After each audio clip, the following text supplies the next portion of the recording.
We're back.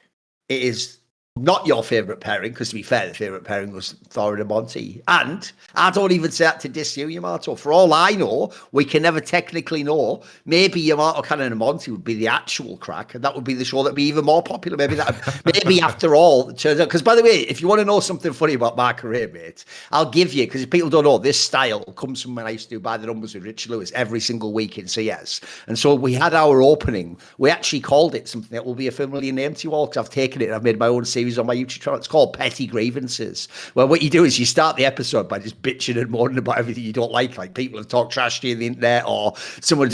One of the things people would always do with me, Yamato, that was mental, especially on my talk shows, is they would go, it'd be so much better without Thorin. And I always wanted to tell them, like, I conceived of the show, I got the co-host, I booked the show, I produced it. This is back in the day. I used to do it all, but we didn't have a producer back then. I have to schedule the show. I have to do I host it the whole time and give my own takes on all the major regions of the league. And then their joke's like, it'd be a lot better without you, though, wouldn't it? Be like, well, first of all, it wouldn't exist, so there's that. But okay, I guess. All right, boys, yeah, I guess you win. It'd be better without me, wouldn't it? I don't know if it would be, though, because here's the problem.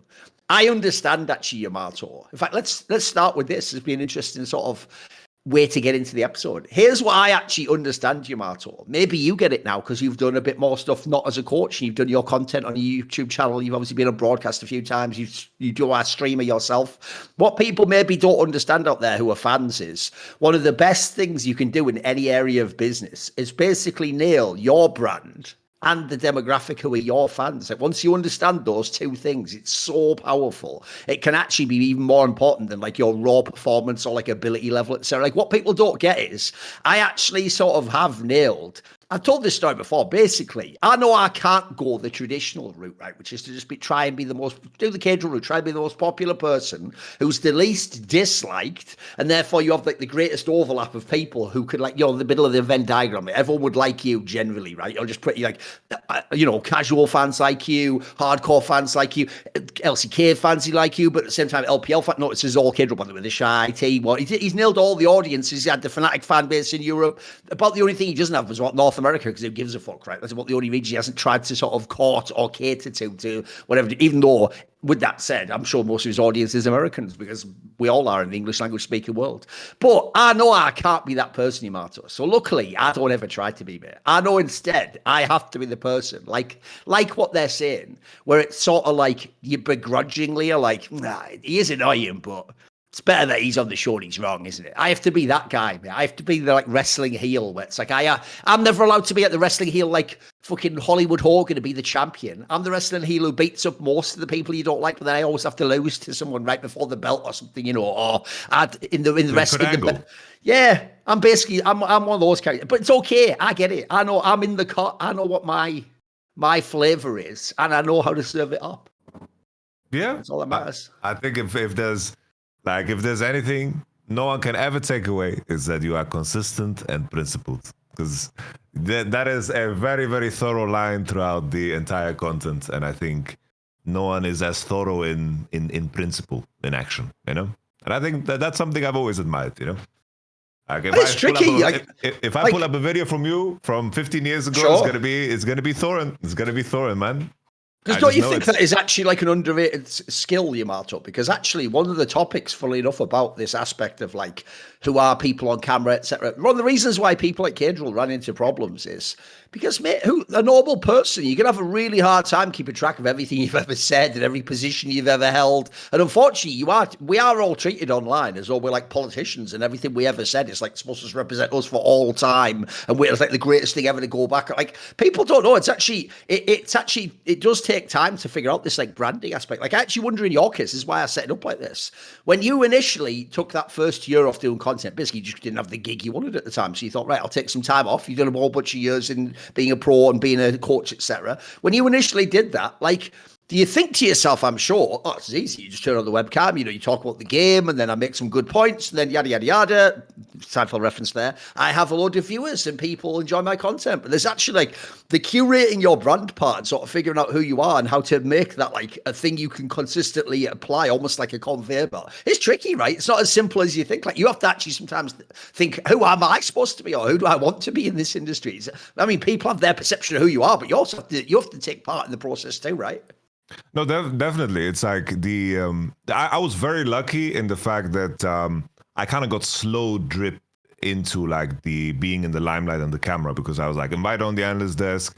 I did my segments. I could feel the feedback real time, because Reddit back then was very different. The discourse around moments in the league scene was insanely different. It was very things went viral, and the feedback was very, very clear in terms of how you did things. I remember there was this one time I was on the world's analyst desk, and there was this situation with me and Dash, which in that moment it was very strange, because Dash asked me a question that didn't really make sense. He asked me a question, so I had to take about LGD in particular, that they are quite inconsistent as a team, and they have a very wide range of play. With Sheehan, Peanut, and all that, right? The old one that played. No, this was 2015, this was God V, right. LGD, this was PYL. We're in the darkness, Imp, I believe. Basically, he asked me the question, what can they show me? What can they show you that makes you think that they are not inconsistent in this game? And I'm like, nothing. I need to see a larger volume of games. And then he pressed me. He's like, I'm not going to accept that as an answer. I need to have more. And for me, that didn't make sense. I was like, bro, what am I supposed to tell you? Inconsistencies don't get clarified. I was like, I would love to see a good game. And then that was at the time, the way it came across was people just said, oh, damn, what a cop-out. He's just saying things. He doesn't have a real opinion. And then my response to that was oh, I understand. I could have delivered my messaging better. And in that moment, I need to make a decision. It's in terms of how I play that off.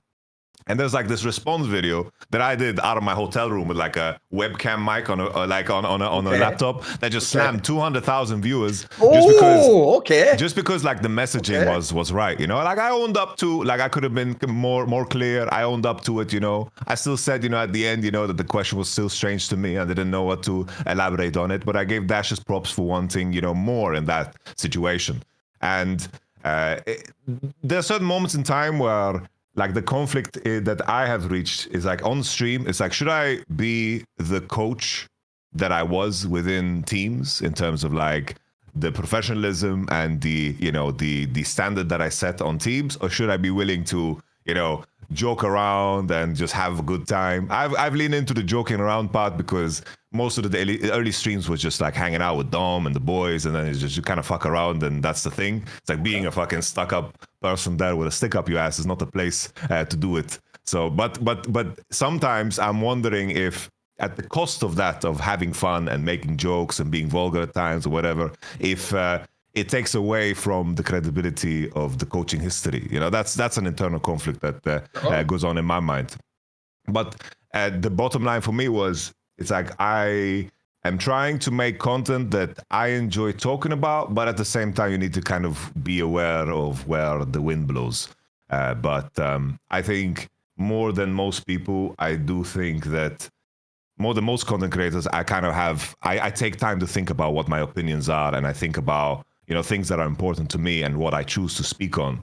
And I don't speak on things that are not important to me. I just don't, because I want to be thorough. I think that's the only way. But I understand for a lot of people is there's a certain wind in the community about certain topic, and they just want to hit some easy points, and just because that's where the wind is blowing. And I think that catches up to people sometimes, because they don't think so thoroughly about what they say or do, because it just seems they're keeping score. It's I always want another point here, another point. It's a 3-pointer, 3-pointer, 3-pointer. But they don't think about, what is the consequence. In the end, your elbow's going to be all fucked up. Your knees are going to be trashed. Who knows? I see what it is. You didn't want to take your opportunity to speak on that particular topic. So you're obviously a big melee player, because you attempted to wave dash. See what I Listen, I'm always working on something, mate. Don't worry. No, also, by the way, that's another thing that you were addressing there that actually is probably one of the most underrated things. I can tell you right now, Yamato, there's a very famous trend that happens in Counter-Strike because obviously we have so many more tournaments than you guys do. And if you have LEC, they might have like the odd player come on the desk. But one thing that's quite famous in Counter-Strike is sometimes when someone's either like inactive as a player or they just retired, we often let like a pro try doing the analyst gig like early on. And then look, if they don't make it, like it's not that good after a couple of times, you just let them go after that, you know, like you do, but you just give it a go because every now and then you're going to get someone amazing out of that who becomes like one of the best analysts. And one of the most common trends, if you've ever worked that gig in Counter-Strike, is when the pro comes in, it's like I just alluded to. They always think initially that it's just about like your game knowledge. So believe it or not, Yamato, they will walk in there and think like, yeah, I was like a world champion. And they think they're going to kill it, right? And what the joke is, famously, almost every single time after either the first event or like 2 events in, they'll turn to like one of us who are like who've done it for years as an analyst and be like, fuck, this job's way harder than I thought. Because what they don't realize is all like you're saying, it's all things like how do I want to come across right now? Like, fuck, someone's thrown a curveball at me that I didn't even expect for. We didn't plan for this in the before thing. Well, like I don't even know what my opinion would be on that one. I haven't had time to sit down and think of. And what they don't appreciate is like one of the actual main skills of any on-camera job that involves a live component. A bit like this show we're doing now. If people don't know, a lot of shows, even that are talk shows, have basic like concepts for the structure. Like maybe they'll decide we're going to hit these topics. Or for example, if you do, I mean, you've done Power Spike before. If you do a show with like Dagon, he does like a traditional hosting style, mate, even on a podcast. You know, he has segments and it's going to last a certain length of time and he's going to cut people off eventually. My style with Monty was always like the opposite. Like we've just been the masters of the freestyle and we just go, you know, we go wherever the topic takes. I mean, the joke is we're talking about this now at the beginning. This wasn't even a planned thing, but it's just an interesting tangent. So one of the things that I think is a mega underrated skill though is like, it's why in England, we don't call that role, where it's for sports, we don't call it analyst, actually, mate. We don't consider it like pure analysis. Because if you look, right, it's actually quite rare, even in football, that you're ever using that telestrator and being like, oh, look, he could have passed to here, but, you know, the defense collapsed.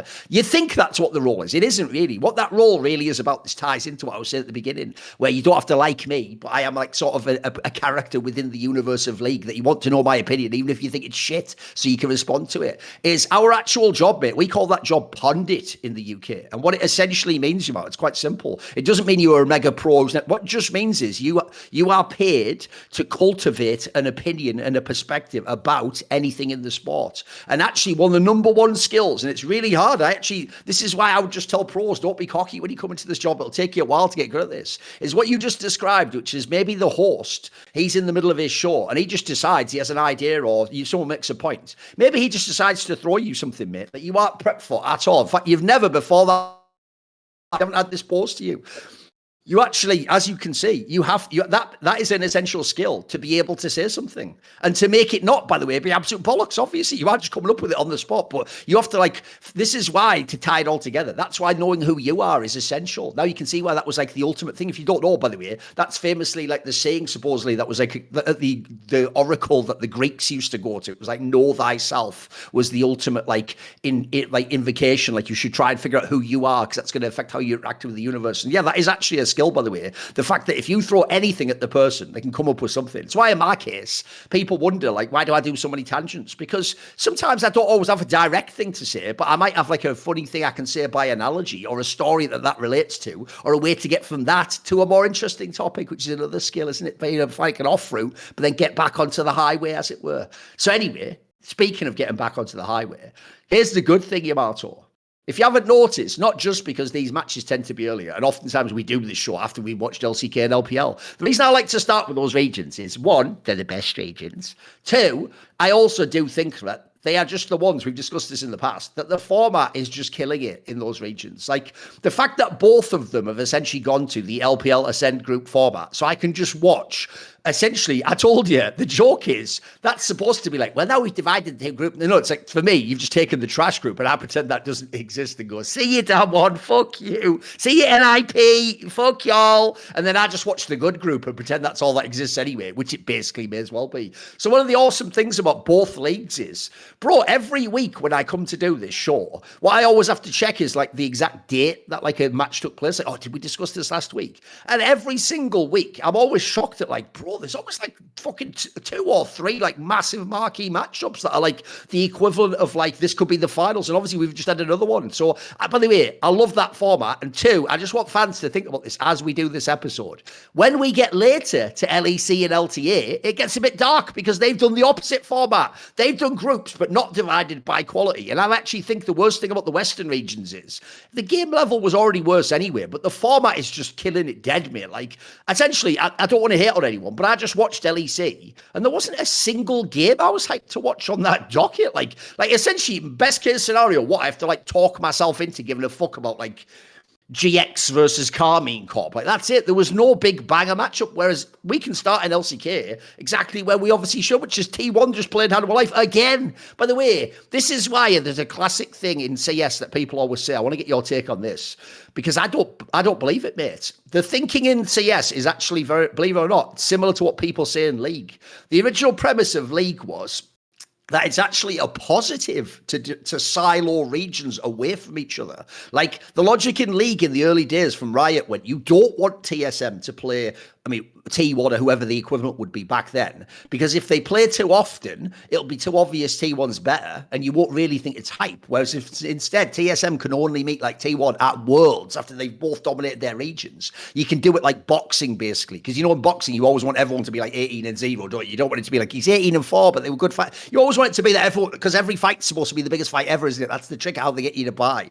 The problem is in Counter-Strike, people say the same thing. They go, "Who wants to see the same teams play every 3 weeks?" And I always go, Me, it's awesome. What are you talking about? Like you're starting to watch CS now. Bro, in CS, if people don't know, this year alone, the 2 top teams, Mouse Sports and Vitality, who were number 1, number 2 for much of the year, have played 8 times, and they only just finally Mouse beat Vitality this 8th time now. And if you think that was boring, you aren't watching the games, mate. They're fucking unbelievable. Like, that actually in some way makes the game more hype. I think the same thing here. By the way, I've watched this matchup. I fucked on, think about it. It was the one I watched at Road to MSI. That's why Hand of Life didn't get to go. Then I by the way, I could have seen it at EWC, but I didn't, because there was the old upset of Rooney by anyone's legend. And then now I've seen it again here. And by the way, because we're doing the double round robin, we're just going to fucking keep watching these matches. Like, this match is fucking... What do you think of that aspect? Like, do you find it... Does it ever get boring to you watching the same matchups? Do you see like a different angle to it? What's your take on that? Have they played too much? What do you think? No, on my side, I think there's no abundance of great games. Like, I think at that point, you are just bored of the game, and that's fine. Yeah, that's fair. I think in my mind, it's like I had this podcast episode with Papa Smithy, and he like I have my strong opinions about that I've said on the show about what I think the future of League should be, how eventually it should be, the format of how CS has done it, because in the end we want to have. Like, EWC as like in terms of what the format is and where the money's from is irrelevant, but the fact that the tournament happens and we have all the most popular teams and all the best teams from each region playing is a good thing. Like, that's a good thing because that's what people want to watch. In the end, you want to have the big fan bases clash against one another, and Papa Smithy had to take that. Basically, is like the leagues, what they do is like what Riot basically take pride in is in the fact that a certain number of people do have jobs, are active in esports. It's like that he made the comparison with CS, is that in CS it's like money dominates, and at the top end, you can of course make a lot of money, but there's a team in tier 3s, tier 2s that are going to suffer and struggle, and they're not going to be able to make ends meet in the same way. But I think in the long term, how long should a team like FlyQuest carry the LTA? At some point something's got to give. It's like they are not equal partners in the franchising system because of not necessarily the fault of the team. Sometimes the fan base is just in one direction, and they have a massive advantage like FlyQuest, that they have players that like Inspired, green carded, and then the issues of the region is that it's top heavy because certain things are just in place. You can't just come into the league and expect to do content and stream and then suddenly you're gonna have fans. Like that takes a lot of time, luck, and an incredible just an idea of timing. So on my side, I think esports in particular, there is no there's no barriers for someone in Sweden being a fan of T1. There's no barrier. There's nothing holding you back. There's nothing holding you to the ground or to a venue or to history, nothing. And I think in the end, the teams that have the biggest fan bases tend to be also the stronger teams. And I think them playing against each other, this is what we always look forward to. I think when that gets boring, there's other issues. There's way bigger issues. And if you want to have the take that, the having something less often makes you, you get a bigger hit of it, and like cherish it more or appreciate it more or something's the angle they're going for, right? I don't necessarily buy it. I don't buy it either, but I don't buy it at all. I think if anything, the extravagance then comes back to the format. Like if they're playing matches that are not meaningful, it's once again it's not the same. But if we take the CS example, it's like all of those tournaments were like insanely big tournaments, whether it was in Austin or in IM Cologne. It's like the grandness of what it is makes the matchup more important and different from the last one. And if How Alive T1 gets boring because, do you want to see How Alive T1 play each other every day? Well, yeah, but then the matches are just kind of meaningless, right? Because if they're playing every day and doesn't mean anything, then it's boring. But that's not what it is, right? It's like the format also needs to complement the idea of the good matchups in my mind. No, I would even give people the analogy. And if you ever watch any Formula One type sport, you would surely understand this would actually be the ideal. What's funny is the reason I've never been a massive fan of motorsport is because in motorsport, it's the equivalent of like your equipment is better than the other guys. So it's not even about how good you are necessarily. Like famously in Formula One, the reason you don't become the champion immediately is you're not in the best car. You have to get with like, essentially it's like you're almost being courted by the car manufacturers and they're trying to like get the top talent, etc. But it means that every time, especially in certain seasons that are really fucked up, like there are seasons where someone just has the fastest car, and even if he doesn't win all the time, he's going to win most of the time, no matter how good the other drivers are. Like, I think that sort of sucks. So what I don't think people seem to get in this scenario is, like, imagine if you had Formula One, so they race every month, but the cars were somehow equal quality and all really good cars, and it was just like pure driver skill. And you could be like you'll say, you could be like the 20th best driver, but if you were awesome, you could just win out in that scenario. That's what, to me, like tournament players like, because these matches do matter. Like, it does matter where you finish in the playoffs and who you play, etc. And by the way, I can tell you also, one thing I've always loved about Koreans is that's where having this crazy work ethic is. I don't care what any fan says. The best example ever is literally just go back to last year in the summer when Faker tragically was trying to like self-harm himself by bashing his head off that wall. Bro, that was a regular season game. Look, I get it, T1 was doing badly as well, and they were sort of in the downfall period, and no one knew if they'd qualify the Worlds. But like, that means Faker, who at the time was the reigning world champion, by the way, and actually months later won the next world championship. LCK regular season match still matters to this guy. Like, he cares about like not letting his rival like get one up on him in that scenario. I can't remember if that. I think it was even against like I think it was even against Hanwha Life also. I think it was Hanwha. I think it was at Genji or Hanwha. I think it might have been Hanwha. Like, even just to lose that game had stakes for Faker. That wasn't just like, oh, lol, regular season, who cares? Which is what people do in LEC, you know, like, that's why the joke is Fnatic can beat as many people as they want in the regular season. Until they do it in the playoffs, no one believes they'll beat G2. No one cares. Like, that's almost taken for granted. So anyway, in this match, by the way, here's another thing. Certainly, Hanwha Life right now is the weaker of the two teams. You see the level of form. They just haven't been as good, for, quite frankly, ever since that match at Road to MSI. And T1, on the other hand, not only played well internationally, but like, they've actually looked like the best team since they've come back to Korea. And bro, this series, you can tell again, like, this is, by the way, seeing as like the telecom war actually finally seems like it might actually be dead. Like, it's become boring. It's just T1 wrecking KT really easily. For me, but since Gen G typically beats T1, this is the new real matchup. It's Hanwha Life versus T1. This is the one where, like, every time you can look at the rosters and you can mindfuck yourself into believing it can go either way. You can watch the form. I even think, by the way, didn't Game 1 just deliver like a motherfucker, mate? Like, Game 1 was awesome. Like on the one hand, you had, like, T1 in theory was leading the whole time, but then Hanwha was, like, fucking stealing the dragons, they were team fighting their way, and it was super close fights all over. I thought this series actually was kind of fun. What do you think? It was a solid one. I think it highlighted both sides of the team. It's like, for me, a series being successful if the series really highlights the strengths and the weaknesses of both teams. Okay. I agree fully. Currently, T1 is like in really, really good form. It's like what some of the stuff that Korea is doing in these games, like that Nico game is absolutely beautiful. I think Thorin as well is performing. I like Faker's form as well. It's like, I think in terms of where he's at is also looking good. We don't see the same mistakes that he did in the regular season or even at MSI, where he was just like dying to ganks left and right. And I like to see that level up. T1 just seems to me, like they are just, in terms of jet lag or any pressure, this is their biggest strength. This is why they are OP. The jet lag doesn't affect them. They are in a constant state of jet lag. It's probably they have to do their streams, they have to do their content, they have to do all that jazz, and they just seem to be able to lock in after a very, very respect. Yeah, it's like really tough stint. It's like you can see the effect on AL, on Genji, on all these other teams. God bless G2 and Koi. They don't get to play. They get 1 week off. Yeah, exactly. The LEC is giving them that courtesy. They are piss chilling.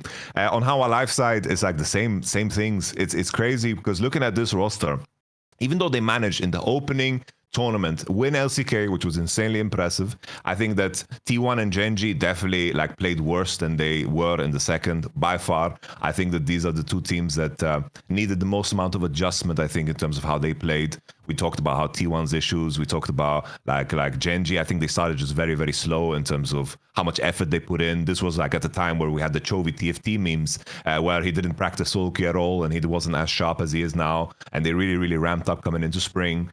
Just How Alive, some of the concerns we had at the beginning are now really, really coming to light as the other teams are catching up. It's like Peanut and Fearless. That was something we were worried about, and I think now it's super, super clear. As the meta shifts, there's junglers around them that can play it all, can do it all, and the jungle pool is just way too stacked, and Peanut is quite exposed in his level of play. Him being and don't you think he's a bit predictable too? Like, you know what he's going to have to pick, so you can just get like the fucking matchup you want. Yeah. I think I heard you made this point. I don't know whether it was here or on a different show where you said that the weakness of Peanut is not necessarily like the fact that he plays certain things, is that knowing exactly what he's not going to play. So you can play with bans, you can leverage that against you. You can blind pick things. Like if you slam Trundle against Peanut, you don't expect him to have a good answer. Maybe he's gonna play Wukong, but even that at this point is looking worse and worse. And I think on Delight side too, Delight was basically, if Labrov was an insanely elite level player, it would be Delight. Because Delight also, like, you have the Rel, you have the Rakan, you have the Alistar. He's very, very, 1, 2, 3 in the what he picks, and he's managed to find a lot of success like that. And it's crazy to think that they had so much success in this split before. But I think that was off of the back of Zeka's form, and of course also just how good Zeus was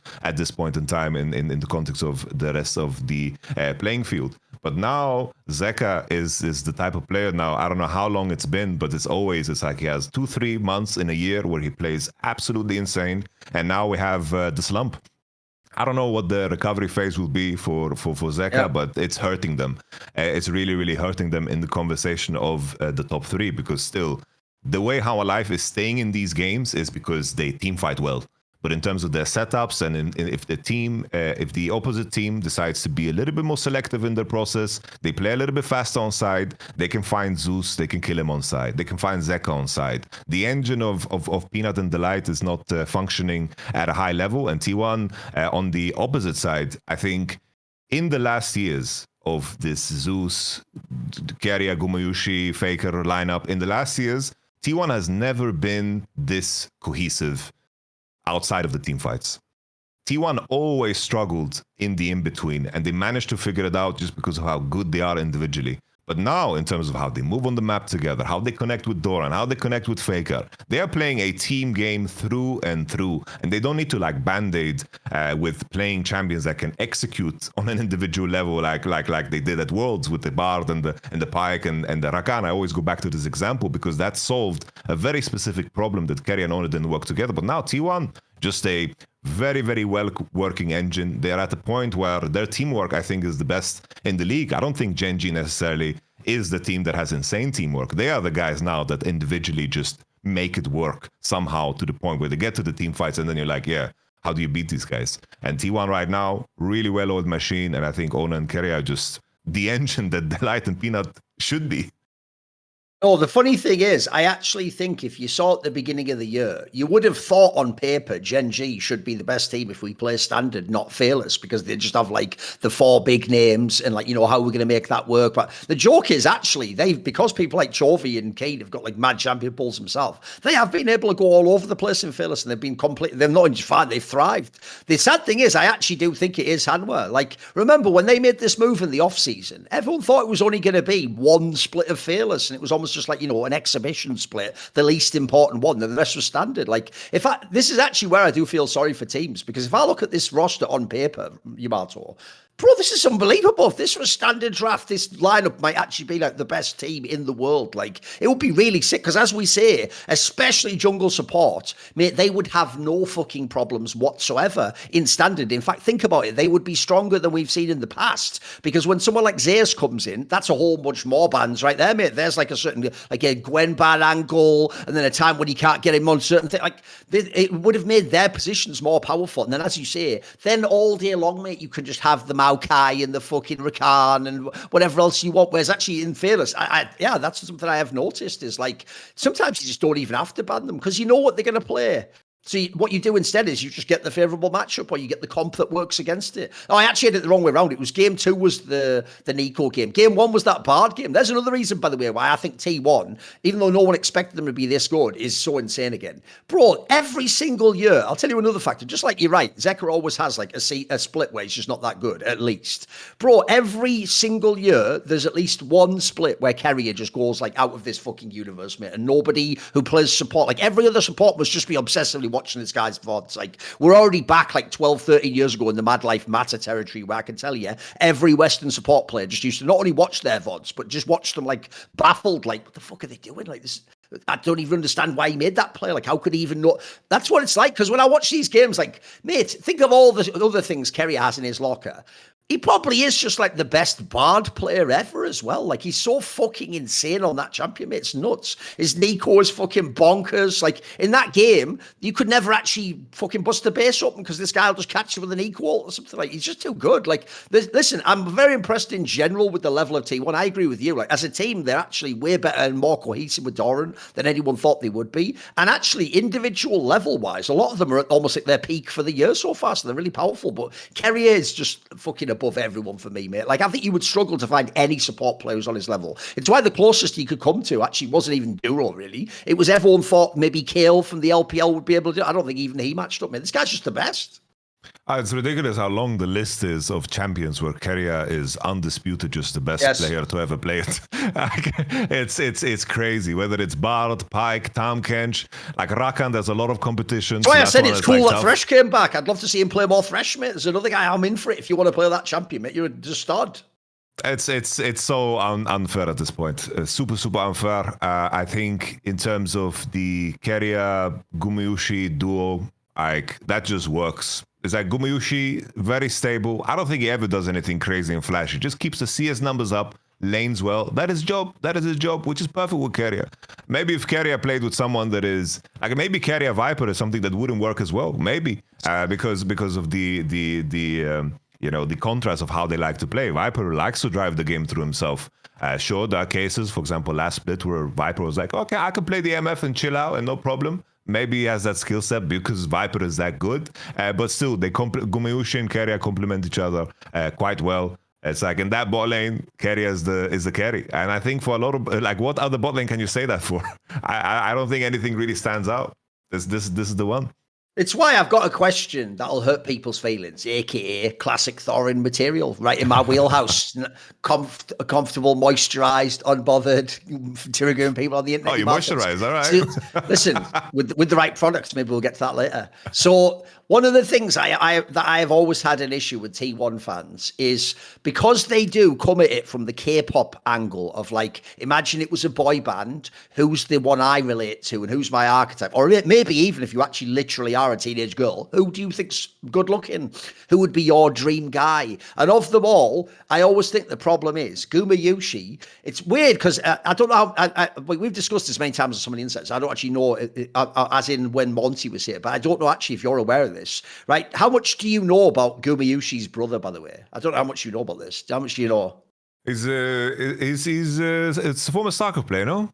It's one of like the best StarCraft 2 players ever. But the thing is, in StarCraft 2, his brother is very different to him. Like his brother's entire skill set, by the way, look, playing wise, they're not that different. Like his brother is one of the most mechanically gifted StarCraft players ever. And he played Terran. And his whole style was like, once he has like a routine, he's incredibly Korean in this sense. Once he has like a build style, he will just do that and try and execute it perfectly. And even if you know what's coming, he just tries to like out execute you. And sometimes he would go on periods where he had like 70-80% win rate in like the top Korean end of StarCraft, and he was a champion many times, or because he was just like unbelievably good. But what's funny is, personality wise, they couldn't be more different. Like his brother, put it this way, his brother looks more like Thorin, if you get what I mean. Like he looks like a standard shy Korean nerd, and he's the guy who like didn't ever like try to do interviews. He would even just like wouldn't even give any expression, mate. Like I've actually often said, not in a disrespectful manner, like people like him, I often wonder if they are autistic actually, because in Korea I don't think they check for these things. You know, like he's always come across to me that he was very introverted, his brother. Whereas to me, Gumayushi is like, K-popification is amazing for a player like Gumayushi, because bro, he does have like first of all, he's really good looking. He's got like a whole fucking swagger about him that just seems natural too, by the way. It doesn't seem like he has to force it. Like he seems like totally like a fucking, he's always got some funny comment to make or so. And those, I can tell those aren't all setups, bro. Some of that's, he's just got a chill vibe, hasn't he? He's got a cool like swagger to him, you know? And so I can see why fans are drawn to Gumayushi. And then also, he's also come good at Worlds a bunch of times and had these glopes in the tournament and won the World Championship. I get why you have a lot of fans. But one thing I don't like about this whole Smash Gumayushi thing is it exposed how many T1 fans just like mega overrate Gumayushi though. Like, bro, some of them, I'm not joking, because of his resume, say he's the best ADC ever. And it's like, ever? Listen.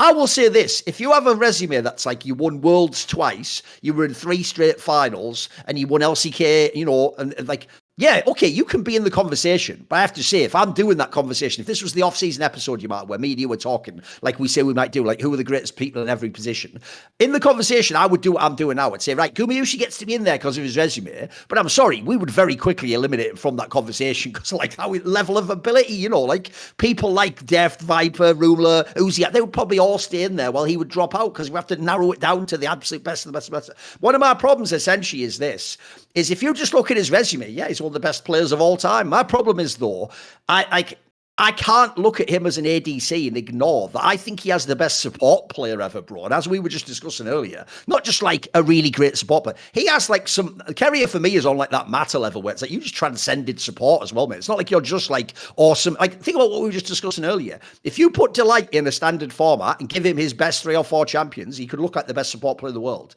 The difference is you put Carrier into like 50 different scenarios of champions, team play, probably even players to play with. He can do things no one can do. So I have a really hard time, I've got to say, evaluating Guma to be the best ADC ever, because I wonder, mate, what would it be like if he'd have had Lehens his whole career? Or if he'd have been playing off with fucking, maybe he has to like now, or you know, there's a million players.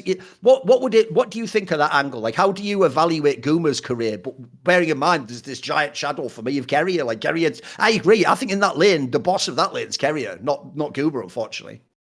You know, fair play to the guy, you know, in terms of making money, marketability, you know, use every metric you can, you know. Yeah. It's like, I make sure to trim my beard before I analyze their segments. Like, okay. I'm aware of my voice, you know, and it's like, it is what it is. You got to use what you can. And I think you just want to, of course, attract as many audiences as possible. And the consumer out there is going to consume entertainment, however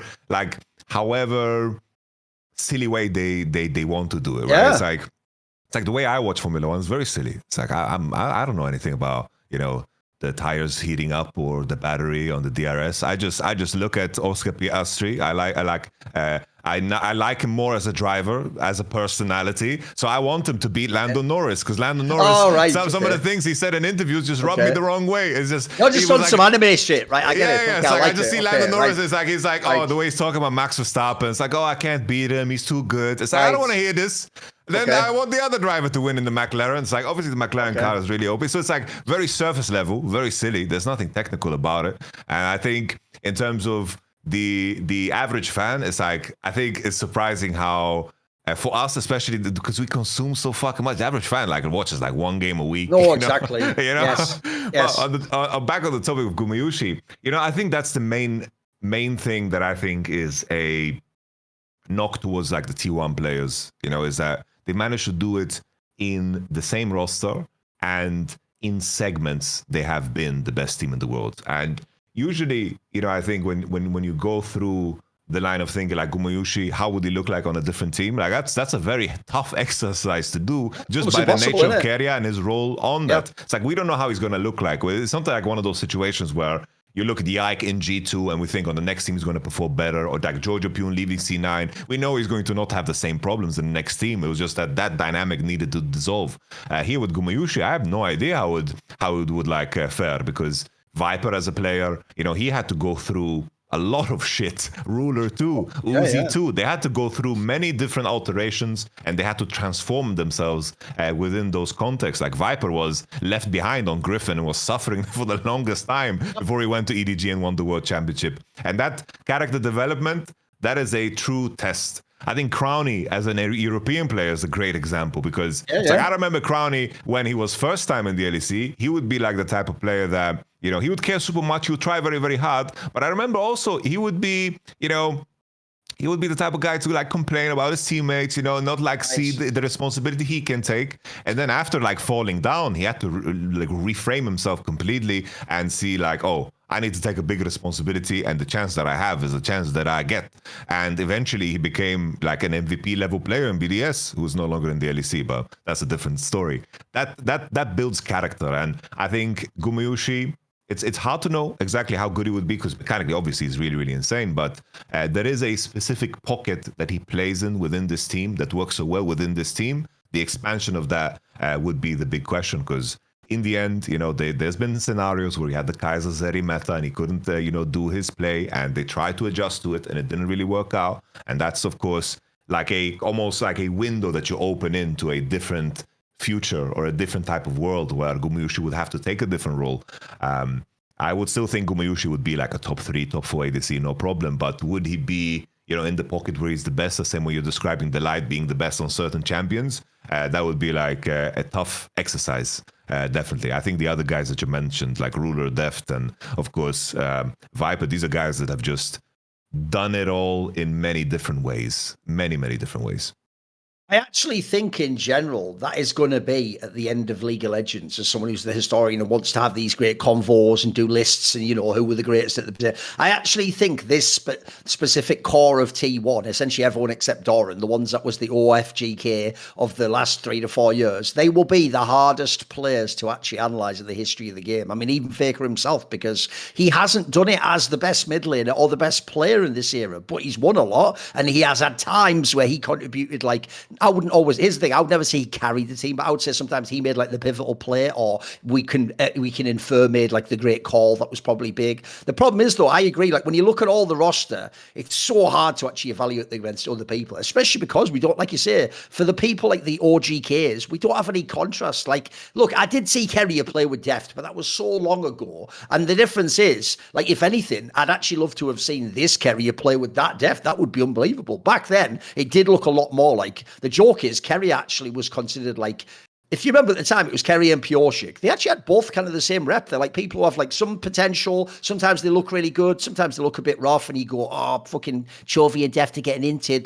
The idea, the guy would be the best support player in the world wasn't on anyone's fucking card back then. Again, he was just a cool prospect that CV Max found or whatever the fuck. So I know, I find it so hard to evaluate them. That's why I do think it did help Keria's rep when Smash came in, because I thought he looked really good with Smash too, mate. He had a bunch of... In fact, sometimes though, this is where the contrast is interesting. I thought he did just look more like a normal support though when he was playing at Smash. They would just play normal League of Legends. Whereas the other thing that's cool about T1, this is where, do you want to know a little secret? I have talked about this in the past, but it's just that fans have their own vision of who you are and what you think.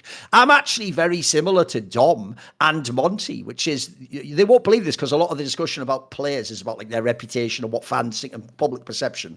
This team, as in this core, is easily one of my favourite teams to ever watch watched play League of Legends. Same with Dom, same with Monty. Because when they actually can hit their peak, like we're talking about now, Yamato, like the zone they're in cooking now, they're one of the best squads to watch because they're not playing traditional League. Like the way that Faker wins is never through smashing lane. The way him and Order would find those skirmishes all over the map for the last few years was genius. It's like they were almost playing a little mini game off on their own. Then the way that, like, as we say, the way the bot lane operates, like really the guy you're looking at to support, but then the ADC is super consistent. Like these like dynamics are so beautiful. Like if you're into coaching or analysis at all, it's like the craziest thing about this roster is, I don't know about you, but to this day when I see it on paper, I always just think, that doesn't look that fucking crazy. But then in the game, they are just so much more than the names. You know what I mean? Meanwhile, the joke is, if you go on the other side, to this day, I get fooled by the top esports roster, Yamato. I just look at it and I go, fucking hell, though. Imagine if they all get their shit together. They don't most of the time, but I always get baited because you look at it on paper, you're like, that should be fucking sick. So, man, I have to say, mad props to T1 for finding this like style of play that works and tweaking the formula every year. Because I actually think right now, the obvious pivot here is this, Yamato.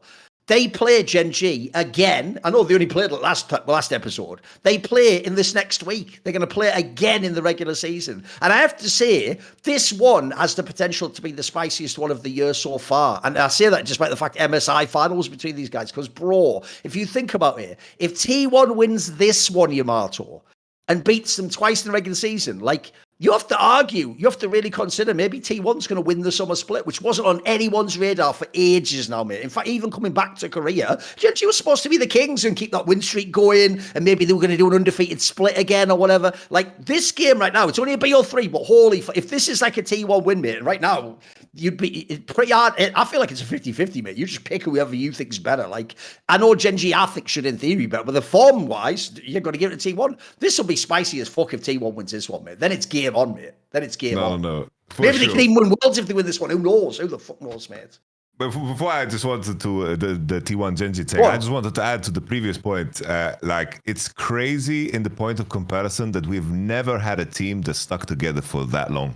That's something that always is removed from the Discord. It's like when people compare, it's like this T1 lineup is better than this T1 lineup. It's like, yeah, but you're including 4 years against that 1 year of JDG or that 1 year of Damwon before they lost Nuguri or whatever. It's like the point of comparison is like impossible. Do you know, we actually had the same thing famously happen in CSGO, Yamato. In CSGO, because again, if you drop off being the best, you try to do a roster move to improve. Almost every single team would have roughly a year or 9 months they had the same roster. And famously, that Polish team, Virtus Pro, kept the same 5 players for something like 5 years, mate. And I can tell you, it was a bit like this. It meant they were very rarely ever number one, because as a result, you know, when normally you would kick someone because the form's worse, they had to go through it like they do in T1. Like if you have times where Faker's not as good or fucking Guma's champion pool falls off, then you're just not going to be number one. But the reason they kept it together, actually, I think there's something to this, Yamato, because I agree with you. I think it's wild in League that almost every roster, with rare exceptions like that G2, only going to get 1 year. Like you don't even, and by the way, the idea of 3 years is not on the table for anyone who's a top roster. You're always going to change. But the thing you do get, even though you won't be as consistently good because you're not recruiting the best performer today, the thing you do get from that roster, as far as I can tell, is you get a level of chemistry that the 1 year roster can never match, mate. Like JDG and fucking Gen G, those amazing teams, they were awesome at their time. But bro, like that Virtus Pro team, the difference was they were like the hardest team to beat in a playoff match, mate, because they could just dig so deep. And every time they went for some crazy play, they really had to play together for 5 years. So like they had some like, I would always tell people, it was almost like they were telepathic, mate. There's no way they were calling the shout. And there was, don't you feel like something similar about T1? Like no one's ever played this way because no one ever had a roster this long. I agree with you. It's wild, isn't it? No, 100%. I think also a big impact of it is the decisions that you make outside of the game. Because I can pinpoint moments in time for T1 where, for example, I did this interview with Coach JJ, just him describing how they made it from the regional playoffs to then winning the world championship. All right. And it came off of the back of Ambition saying, in the middle of a BO5 that they were about to lose, they made the gut call to say, I played against Ardent Sensor champions and they are OP. Can you just play that? And they just made the gut call to just go in that direction. And that moment in time, you know, you are basically playing poker. You're playing poker because you are judging all this data at the same time, and you are playing your final hand at that moment. And looking at T1, there's been so many crucial moments in time where they are underperforming. They are getting like mixed data from everything. It's like, should we play Doran Tank? Should we play this? Should we do that? And the magic comes from making the right gut call at the right moment in time. Whether it's 2023 after getting smashed by Gen G in that BO1, when they're like, we played Alistair Kaiser here and we just got smashed. What the hell do we do? They just said, fuck it, let's play range supports and just give them the business. And then they win the World Championship. That gut call, it might seem so simple in the aftermath, but to do that in that moment is crazy. Because all of the data, all of the supporting data about what all the other teams do, what they're seeing in the tournament goes against that. It was the same at this World Championship where the whole meta was Ari, and then it transferred into Silas, and then Galio, and they were the one to figure out in Game 5 that Galio was the most OP champion overall and slammed it 1-2 first pick. And the fact that they take the right decision in those crucial moments also has to come from chemistry. Because when your teammate presents something in a certain tone, a certain energy, you know where that comes from. Does it come from a place that is going to win you the game, or does it come from a place of desperation that comes like a negative form of desperation? You just kind of know. It's like, imagine, like, I can imagine it's the same on the CS side. If someone just tells you, like there was this round I saw where Donk suddenly had an AWP. I can imagine in the game, he just said, Shiro, I'm going to AWP this fucking round.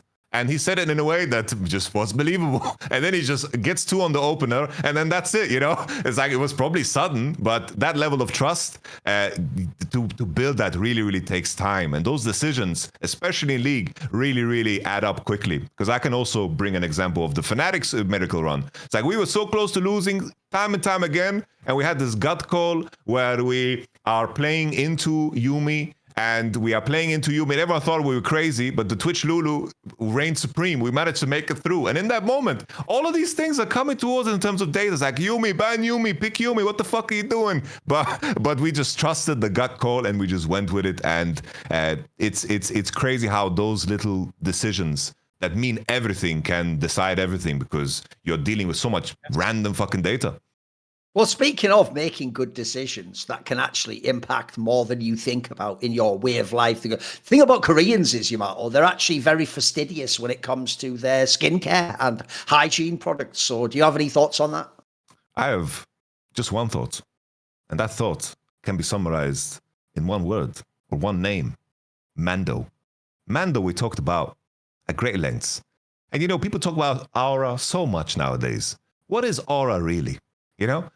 If you are, you know, in the presence of people, you know, doesn't matter how cool you look. You might be wearing the coolest clothes. You come with the coolest car. You might say the coolest line.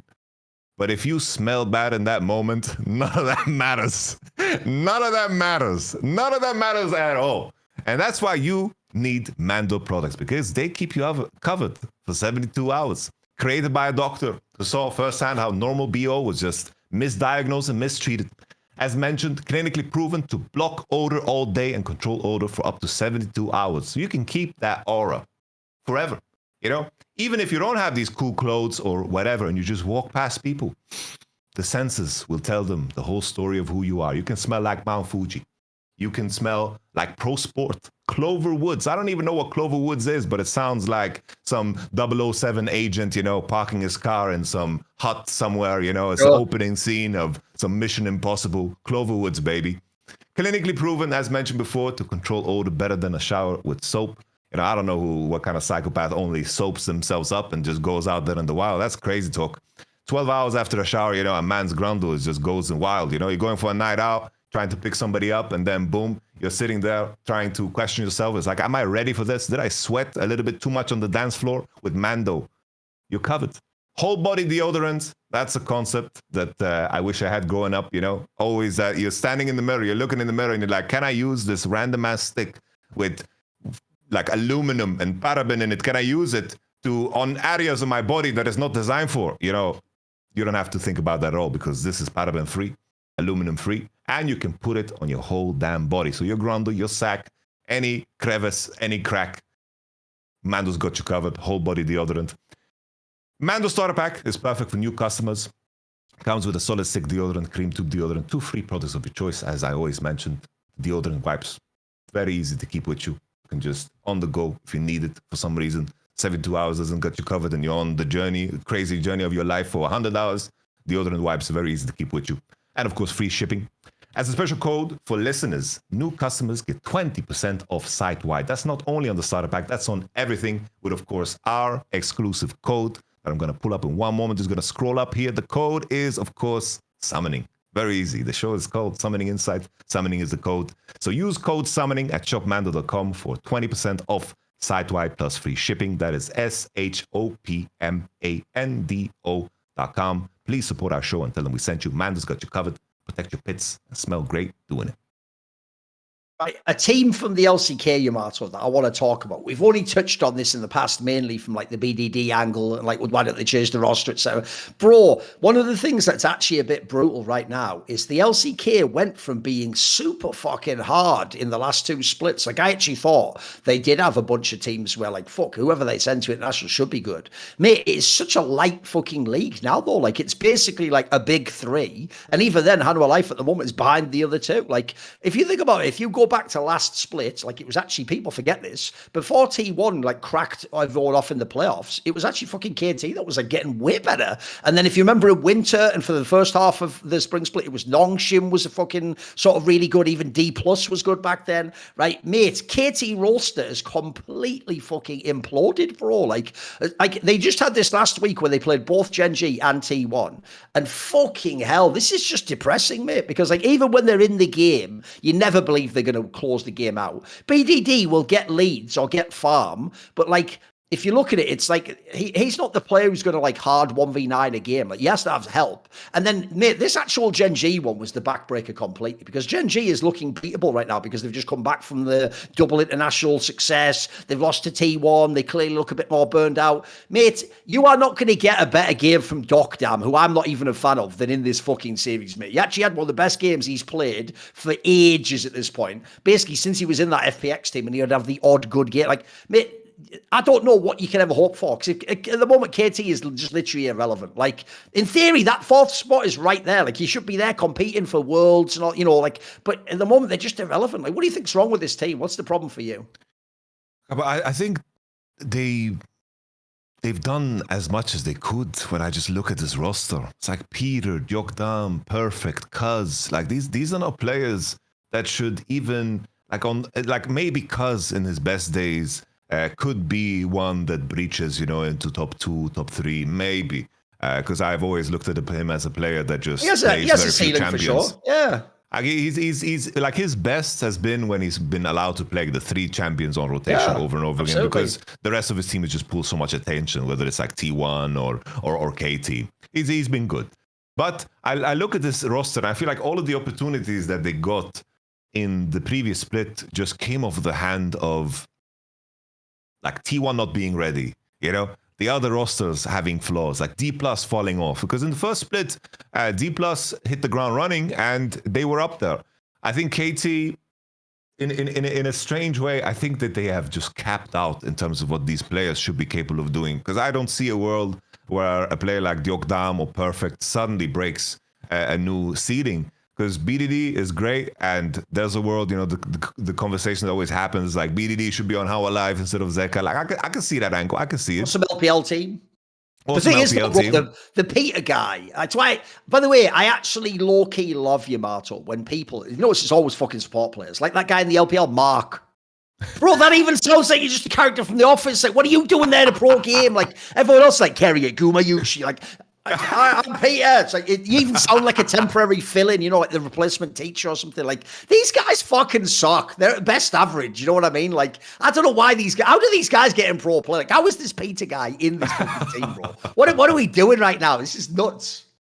Peter's just getting his tits off too. Well, he's had like better moments than the past, but that's not like the metric we're going by. It's like Peter being better than he was last year or the year before when he was not playing like in the LCK and he was in and out. That's not a metric that gets me excited. I just think that this KT roster, like at least with the other teams, when it comes to the other ones, I feel like they have movability in terms of what their academy is.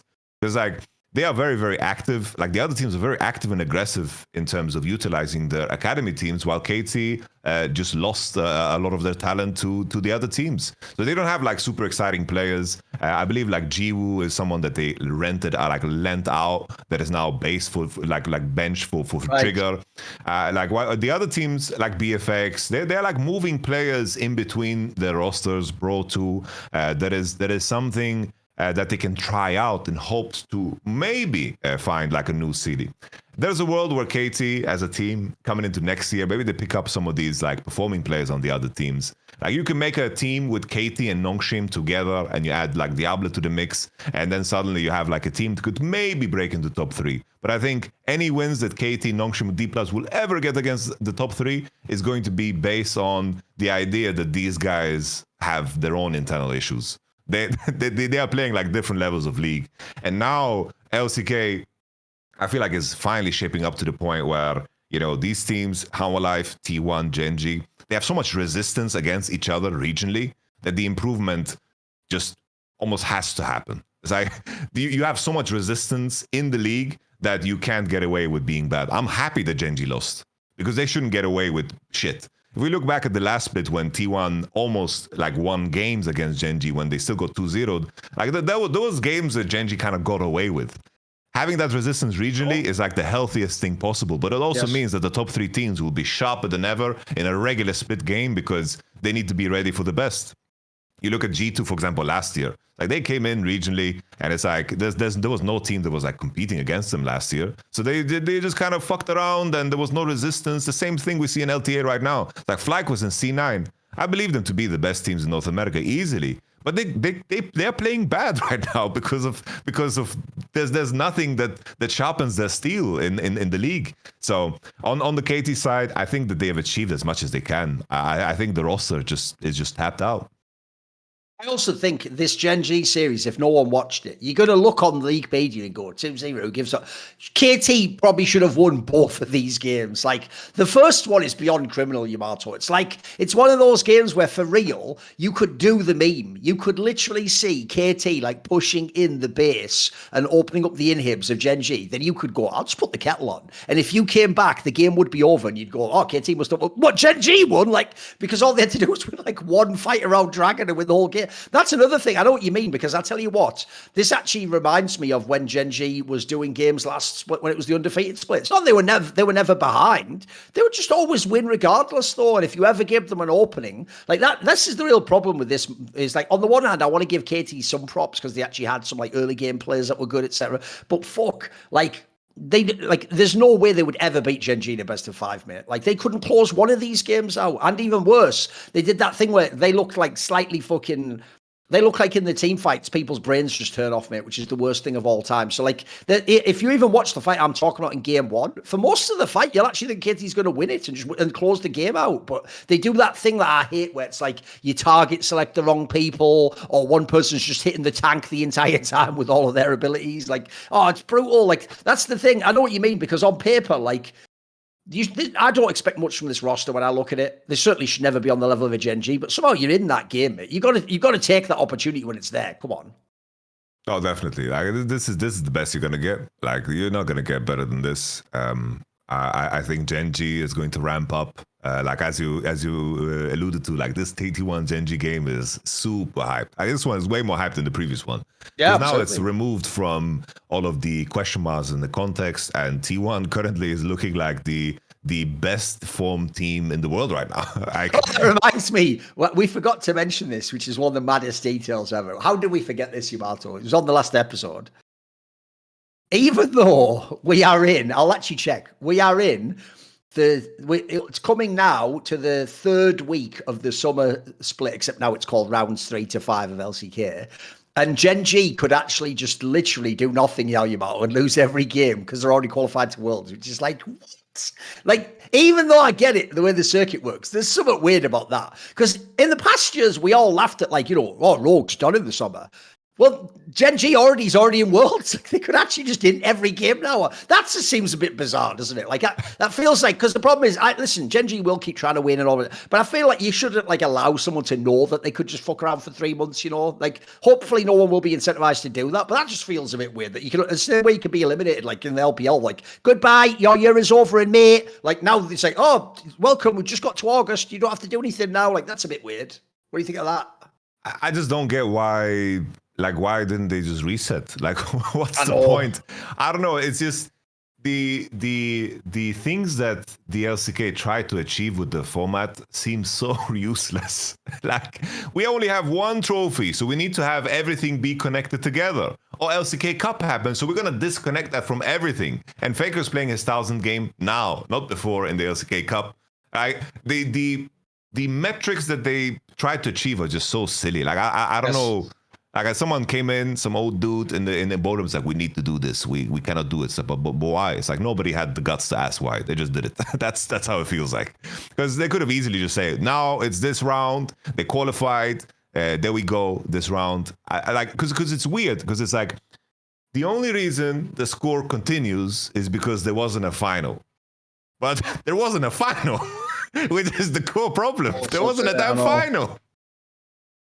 Oh, it just makes me angry to think about it. There's no final. Do you know the other thing I've realised? Are you ready for some nightmare fuel, Yamato? Because at the time there was no final, we were all in the headspace of like, well, Gen G's the best anyway. It's just Gen G getting denied the win. Also, you know, like for the LCK Cup was hand of life, right? Here's the real nightmare fuel. Since T1's actually good now, Yamato, you do realise if they somehow win this split, that is technically the only LCK split. So their fans will get to be like, they were the best of all yet. They're going to do it, bro. And the worst thing is the format's going to make it look like they're right. That's the worst thing. So like at this point in time, because the problem is right now, T1 absolutely could win the split. Like, and you know those fans, mate. Like, who cares? They didn't care about LCK the Cup. They were just saving strats or that shit. You know, who cares about first stand? They'll just do that bullshit, mate. Which is my least favourite fan angle. Oh, whereas before we needed it to be like, you didn't win winter, you didn't win spring, you didn't win Emerson. We need to do that, you know. Whereas if they win the one LCK year, what can we say? They were the best, right? Oh, I've wrestled with this so much because it's like if the format is that the top two teams within a double round robin, they are the only ones in the final. That's what it is. That's the format. It might not be great. True. I think the format is shit, but that was the final because that was the nature of it. So imagine there was no playoffs at all. Yes. Do the teams in the Premier League just sit as like, oh, there was no playoff, you know, we should play matches here. No, nobody does it. There's no playoffs. I'll give you the analogy. The analogy is more like UFC, Yamato. Oh, there might be a guy who's like the number 4 fighter in the rankings who might be able to be the champion, but he didn't fight in the title fight. The number 2 guy fights the title fight, and if he loses, the number 1 guy stays number 1. I think it's like that. I know what you mean. Even though in the format we can't say it was the final, it effectively was though, and everyone knows it was too, by the way. It's only the second T1 actually beat Hand of a Life that we all went, wait a minute, could T1 have beat them? No one cared before that. 1 second before that, we all thought we saw the final, mate, and it was Gen G versus Hand of a Life. Come on, I know what you mean. Yeah. No, definitely. It's weird. I think LCK needs to revise. I'm happy that we have this too, the split though. You know, I've realised though, this is what the problem, Yamato. Now it is making us look like we're just pure T1 haters and bitches, because here's why. Because now we're counting like Gen G winning EWC, Gen G winning like unofficial finals. It just sounds like we're trying to like give them championships, you know what I mean? No, it's like you... the whole Harvey Dent line, you know, it's like you become the villain fighting the crime of misrepresenting history, but we keep ourselves you know clear. We've praised T1 because rightfully so, they deserve it, you know, they deserve it, and we keep history clean because it's important, you know, it's important. I'm trying to think actually. Wait there a second. There was actually a thing. I'm just trying to look up if I can find this tweet quickly. The problem is, it was a CS tournament over the weekend, boys. So I tweeted 1 million times about CS, so I'd not be able to find it. I want to see if I can find it. There was some like LCK or LPL thing I want to find. I'll see if I can find it as we go anyway. Should we swap over and talk LPL? Let's do it. Let's do it. Right, so first things first, Yamato. I'm not going to go in any order on this one, so I'm going to go by teams. That's my style I like to do. Oh, bro. Right. We're going to have to explain and try and figure out what the fuck top esports is, mate. Because here's what I don't get. Here's what I don't get, bro. Right? Obviously, yes, BLG's on this honeymoon period with Shadow. They're looking a lot better. Maybe they themselves, with Anyone's Edge, and looking weak after. Maybe they've done, funnily enough, like the T1's overtaken Gen G. Maybe they've overtaken Anyone's Engine briefly, and it's making it hype. Like, again, could be an amazing final. Suddenly, there's a lot more interest around the number one spot. But Top Esports did the same thing they always do. They started out awesome. They were 5-0. They're winning all the games. People are having Smurf games. There's massive, like, fucking Kanavi dominance. There's Jackie Love games where he's super... And then they come in against BLG.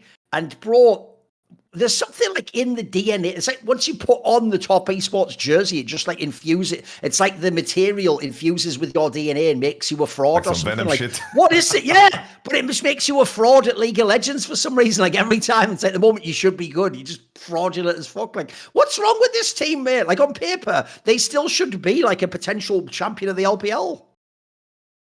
In my mind, like, looking at... It's like Top Esports being the face of what I'm about to represent, like present here, is I think that the cohesion and the team play is so poor that the individual level, when it dips, it's so painfully obvious. When teams are well-oiled machines, like in Anyone's Legend, or let's say like T1 currently, if one player underperforms, there is still a foundation of like routine in the game that they kind of align to and play towards. While Top Esports, or like Bilibili from last split is a good example, is when a single player underperforms, they are still challenging fights that they have no business challenging. They are still going for skirmishes that have no point in them, whether it's like Azir not having the right items. Like looking at that game one, Bilibili versus Top Esports, the enemy team has Ziggs, Jin, and there's a Nidalee, Varus, Leona. It's like my betting line there was, I'm like, the kill line is 31.5. 31.5 for this game of like Poke Champions. It should be like a chess game. That I see in every fight possible. I see an Azir just dashing into the enemy team for trying to win the whole game on like a minute 9 situation where Nash's Tooth isn't completed and there's no rush to do so when they can play time. And for me, that's like the whole issue of Top Esports. If a player like Cream is underperforming in the way they play, it becomes so ugly so fast. Because on this day, I don't think Cream performed well. On the previous days, I think he performed a lot better. And the moment someone on this team, whether it's Jackie Love or Top Esports, plays worse, everything just kind of falls apart. Because they are so reliant on getting these big team fight wins, big skirmish wins, because they take everything, so they are more practiced on that. But when they play against a Bilibili that has good individual form currently, it just becomes such a juxtaposition of like how ugly it is. And I think this is the thing that plagues LPL the most. If there's like a thorough line, it's like in terms of the impact of coaching and let's say practice, I think that's the problem. You know what? It might not be him. Maybe it's like an editor that did this. But I saw the title of Dom's VOD for this game. What is it? The title is The Worst Undefeated Team of All Time. Even though that's obviously hyperbole, guys. In a way, he's sort of right. I know what he means. Because like the biggest problem with Top Esports, like you're saying, is, bro, they're just so fragile. Like the moment they break, they completely shatter into a million bits. They don't just like, a bit snaps off and you figure... It's crazy because, like I say, if you watch all the games before, they are smurfing. Like, by the way, again, another team that's dropped off. Team WE was doing their own KT Rolster shit stuff last split, mate. They were supposed to be like a legit team. Maybe they could have been third in the LPL. Top Esports can dust these teams off, mate, all day long. Get out the fucking server. But you put them against an actual, like, championship level team and you just get these, like, shit games like this where you're like, what's going wrong? Like, it should be impossible to be this bad. Oh, that was such an absurd game in terms of like if you look at a game, like you look at the draft, you look at it as a puzzle. It's like that you want to solve. It just seems like if League of Legends is a Rubik's cube, Top Esports, their attempt is to just throw it at the wall, and they have a really good throwing arm most of the time. But it's like it just doesn't work, because here it's like the way I imagine these two drafts play out we just had like a complete like just juxtaposition of everything. It was very strange. They didn't give Varos or Nidalee any room to breathe. We had the classic Jakob getting caught on mid-wave. We had them forcing fights when it wasn't necessary. It was just... It's like top esports have this in them because that's what they do when they win. And that's how they win. So I understand why it becomes such a habit. But when an individual player underperforms or they are in draft scenarios that require something different, they tend to look like this. They just look like this. I also do think as well, they're one of those teams where it's funny that in League, the coach can have so much input and a shot caller can like define a style of play. Bro, one of the things about the top esports players is some of those players have just played a style for years now that they just default to automatically. Like in a weird way, I can tell you one of the obvious reasons why they're always going to be the team that fights a bazillion times in a game.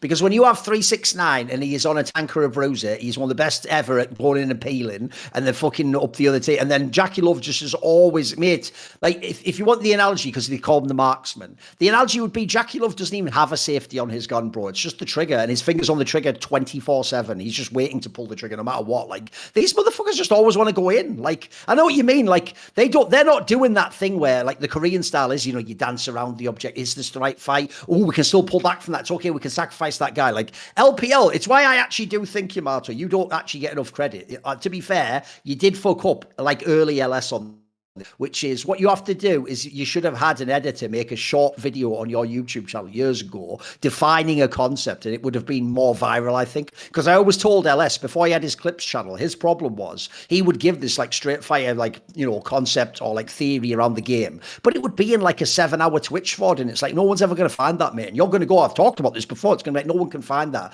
So in the modern day, he has his clips channel, he has all the things, right? The best angle you ever did, because I think you did so much for the LPL with this, was you and Dom collectively from watching the LPL actually redeemed the idea that it's not just people mindlessly fighting. Because remember, people like Monty did have a lot of influence over League, and he always came from the Korean style, which is very much more, it's a very Korean way of playing, of like, you do what makes sense and you do the most optimal play at all times. And if the opponent's doing the best play, you do the second best play. And in fact, maybe you even disengage and you don't take this play because it's not you, he's got the odds in his advantage. Whereas I've always thought Dom always made the best point initially, which was if you ever see around the time they took out the tracker's knife, the LPL style then becomes about concepts that are actually more about team fighting concepts. Like in a fight, if they've used their whole spell rotation, like that's when we can attack them now. Like, or actually you can fight early on and then blow certain key summoners and then have a fight then for the objective. Like these are things that, like, that's not the way the Koreans saw the game. I think your contribution in that sense to show that LPL isn't just people mindlessly like, lol, I'm fighting, is you came up with that brilliant lens of like, the spectrum is like activity versus precision, and the notion goes, the more activity you have, the harder it's going to be to maintain precision and be this super calculate team. But at the same time, you can think of some Korean teams, by the way, that went way too far on the fucking precision, and it meant they just weren't that active as a team, and they would just they would just always lose to the better team. They would never make like a ballsy play or try something out there. I think like Top Esports is a great example on that spectrum. Surely they're just the team with the crazy activity, mate. Like they don't even understand the concept of precision. They're just going for everything. And like we say, they're just hoping they can brute force their way through, which with some of their players, you can sometimes. Just the problem is you're probably not going to be the best team in the world doing that. Oh, yeah. I think this fits for top esports for sure. I like it's something that we've mentioned as like almost a cliche thing to say, but it's so true because like when people reference to the excellence as a habit, it's because in moments of pressure and stress, what do you intuitively fall back on? For most people, when they are going through tough patches in their life, it's like people lean on like whatever vices it is. Maybe they maybe their sleep schedule goes to shit. Maybe they like lean into whatever you can think of. You know, it's like I tend to like eat a little bit too much. You know, when I stressful periods. That is where your habits get tested. And this by same extension, the same thing appears in game when players. You might practice something for a very, very long time, but when you are on stage and you get hit on the mouth or whatever happens, you know, you are under pressure. In those moments, you fall back on what's comfortable. Maybe the comfortable is the right thing to do. Maybe the comfortable is a bad thing to do. It's like sometimes you see some teams just shrivel up completely and they don't play like themselves at all, and they play like their old selves. And that's something that happens very, very frequently. If you look at Genji, when they're under pressure, they fall back to this slow, methodical play style of just like really choosing the fight selectively. They kind of like just remove all oxygen from the game. And the skirmishes that happen in the in-between are just no longer there. They're just like playing on the waves, playing with information. But we have a lot of moments where Genji is like team fighting, very, very crazy. But they can always take a step back and slow down the game. That is their habit. That is their excellence. Basically, how they win these international tournaments. Like Dom made that point. He was right. They would take people in the regular games of like just a normal part of the bracket, but whenever they got to the finals, bro, it was like a really important game. You could see what you're talking about. You could almost see, like in English we would say, like you could see the wheels turning, as or you could like see the machinery inside. You could just see them figuring out, oh wait, we need to slow this game down. Like Chovey's going to get strong on this champion. You could just see that they had a formula. I know what you mean. And it even happened real time. That first best of 5 between T1 and Genji at MSI that we saw, that second game was awful. We saw like Chovy feed on Rise, it was getting caught left and right, and it was like, oh shit, let's kick it down a notch. And they fall back on what is comfortable for them. For top esports, it's like when they're under that pressure, they resort back to some fucked up league. That they resort back to like the worst version of Jakilov. Another example for the people that watch LEC, G2 is the greatest example of that, because leading up to their finals in the LEC, they had moments of good. They were like, oh look, we have that synergy, they're working together, super jungle, and look at that, they actually are connecting with Caps. Look how they beat this team, and then when the finals, suddenly Labrov resorts back to his comfortable state. Scumon the same way. It's like they resort back to that because in the end, under pressure is where your habits are shown the most. And it's interesting how that like shows itself real time. I think probably CS is like the greatest example of it, because in some cases, when what you believe you should be doing doesn't work, you try something else and that doesn't work, then you have like great players suddenly dropping like ratios that are unbelievable, like Flames in that final map that he played. It's like that psychology of the momentum and what you fall back on, that is really the definition of like a great player or a player that is just weak because they can't perform at the biggest one. I feel like CS is in a state where this is more true than ever, with like Mongols and Spirit and all these like teams that are trying to beat the teams and trying to raise the occasion, but just didn't manage to do it. You let me know if I'm talking too crazy. I watch one event and suddenly I'm making points about CS. By the way, I also think as well on the top esports side, like this series against BLG especially shows exactly what you're talking about, bro. Because like if anyone watches the first game of that series, it's like the joke people always like to make in LCK, it was from LEC as well, is if you win really quickly, you go, I had a reservation. The joke is you'd think top esports have to do the reservation. Like they're like engaging all these fights. Or like that fight they had, by the way, where 369 got caught on the bot by like 4 people. And so even though he's dead, they TP in and then it's like, you don't have to take that fight though. It's just the top player dead, but they commit to it and get completely like wiped the other way, Yamato. Like what I don't care about that is like you're accelerating the game, but against yourself. Like you're just making it harder than it needs to be. And in this scenario, another thing I've got to throw in as well here is this, Yamato, is you've got to know when like to switch up styles based on the opponent. Like, bro, you're trying to hands BLG. That's their strength.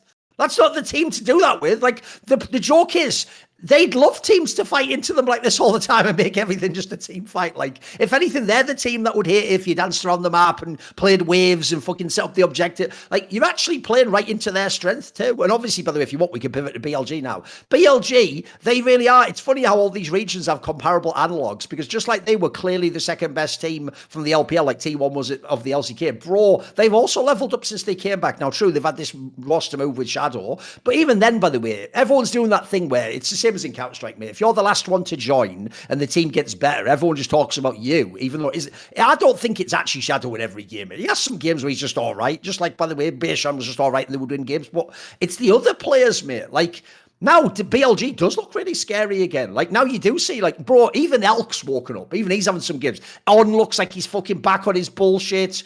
By the way, Bin's actually, like, being played to even. It seems like it's working. And then Knight was always really good anyway, but he continues to have games where he just smash it. Like, this team looks, again, like, you actually have to have the real discussion. Like, I never thought they could have beaten anyone's legend in that final when they got there. They just looked too beaten already, mate. And the roster, just like Tarzan, was always going to gap the fuck out of Beishan. Look, I don't know if Shadow could hold up, but right now, BLG absolutely could be the best team again, mate. This could be the number one LPL team, right?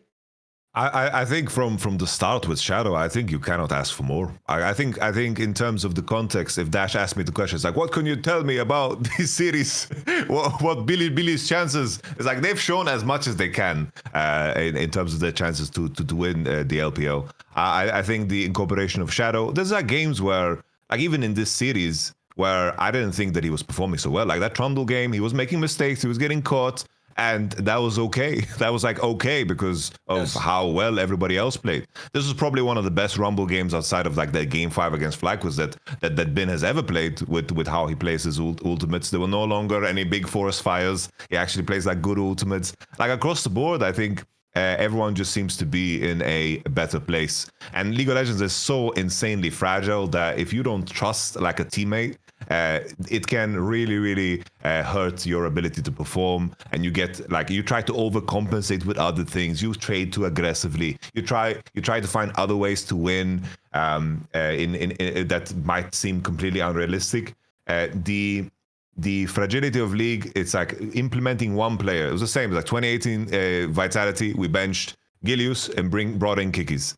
Like Kikis wasn't like super much better than Gilius. It was just more about like the ideas and how we had an approach to the game that allowed the players to kind of reinvent themselves in the way they want to play again.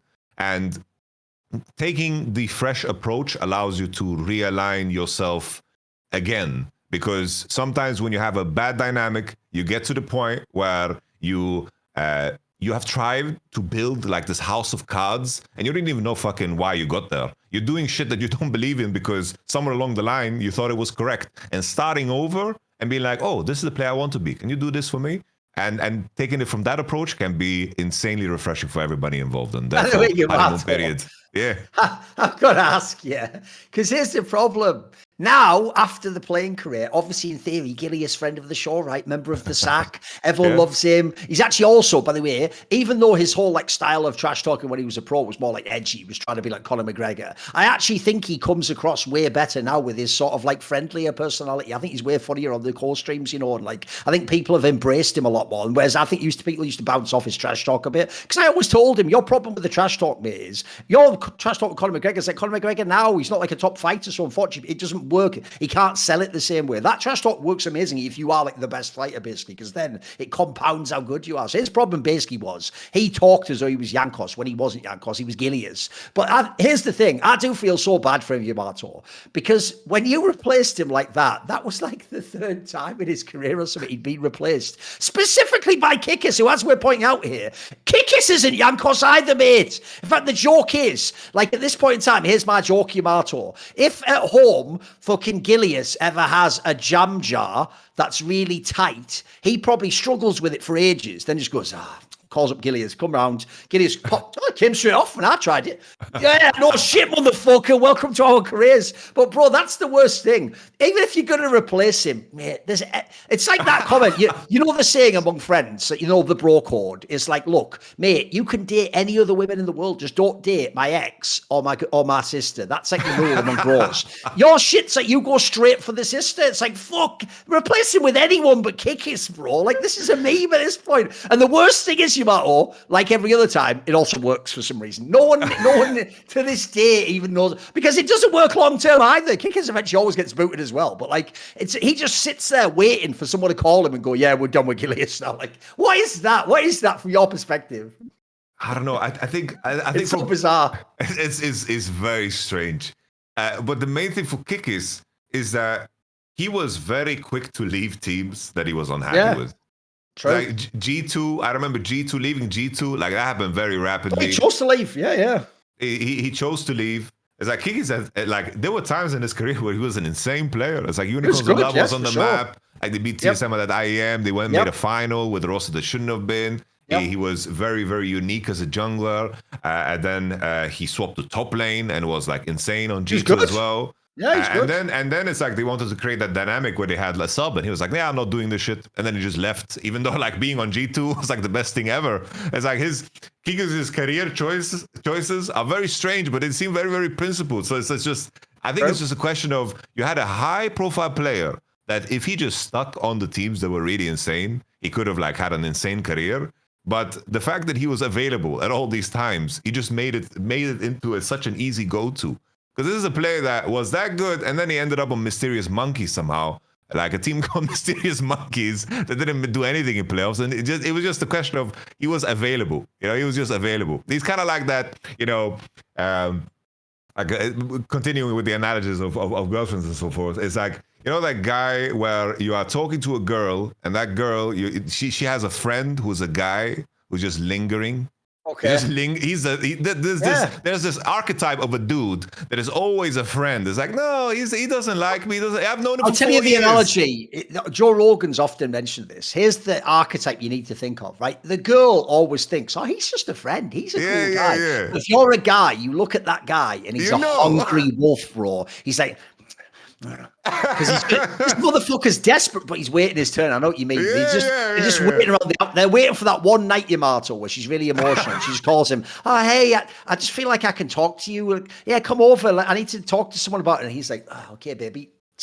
Little cologne, Mando. Okay. Yeah, I'm gonna give some support tonight, baby. Yeah, of course, exactly. And if you're the boyfriend, you are fucking suspicious of that guy correctly the whole time. Yeah. Everyone knows this dude. This dude exists everywhere, bro. We know what you're giving this motherfucker. Exactly. And that's Kikis. Right. Okay. And Kickers was just available at very crucial moments in time, Okay. It's crazy the history between Kickers and Gilligan now.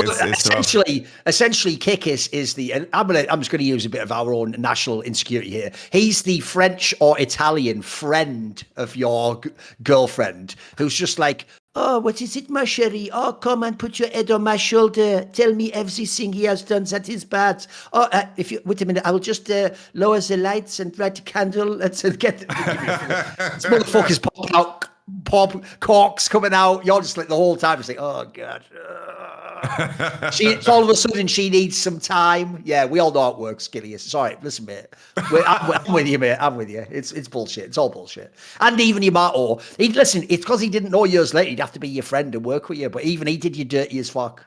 And he was probably like, gentlemen, imagine a world without Kickers, without Gillius, rather. Kickers, welcome in. Like, the fuck?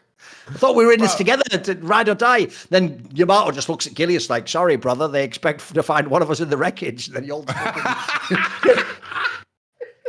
oh, man. I managed it well. I gave Gillius like clear directions and deadlines and what I wanted from him. And they were sharing time at first. And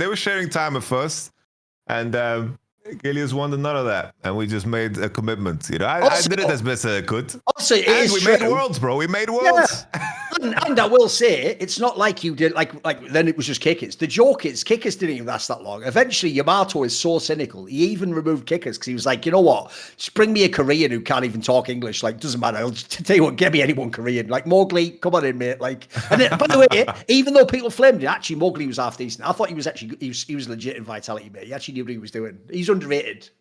I think, looking back at that timeline, it was like Kikis. We went we went 13-0 with him in the beginning. Like we had a fucking tremendous win streak. We were beating everybody, so it's like it really, really worked. And then we were like, we beat Misfits in that third place match that made us all to qualify to Worlds after Fnatic beat Schalke. So it's like, and on terms of that side, it really, really worked. But something that stood out during Worlds was it's like Kikis, I think. I understand from his perspective because this was a long time ago. Keep this in mind. So I'm sharing old stories. I don't want to put them in a bad light because, like Kikis, as I mentioned before, like he was very strong player. But there was this element of Kikis why we wanted to move on. There was this element that as he played for his own career, and that had no room in the Vitality that we envisioned, where he wanted to. His decisions at the time were driven by, at least in my estimation, this is my view. Is it driven by how he is going to be perceived by the next potential job that he has? And that kind of thinking can be poisonous. It's relevant to everybody, obviously, it's very important.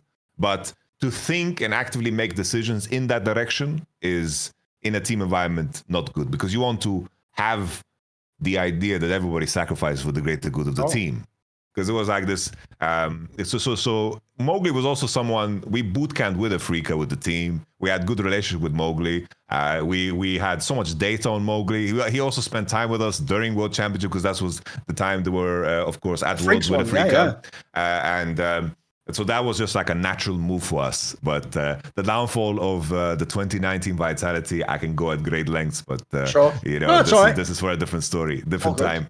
Yeah, it's all good. Oh, by the way, speaking of junglers, though, like, look, it didn't work out today, but FPX obviously had a slot available because Shadow left. Your boy Milky Way's back. Milky Way's back on FPX somewhere. Look, we'll see how it works out, but it's an interesting move. I'm in for it. He's back with Care again. Yeah, I think that it's good that Milky Way plays. I'm not as hyped as the community is because they're very, like, they're romanticizing that one split where he was an absolute god demon. So I get it. Yeah. But his split on RNG, the second split on FPX were very, very uninteresting. So that idea of how good he was once is very, very far-fetched. And currently, like, the two opening series that he had with FPX weren't super exciting. It's like when he played that Kindred game, he locked in Kindred. I got hyped. I thought he's going to do something. I thought it was going to be insane. Yeah. But then, in today's series, when he resorted back to a 5-pick on Vi, I was like, okay, he's just going to try to do the standard thing.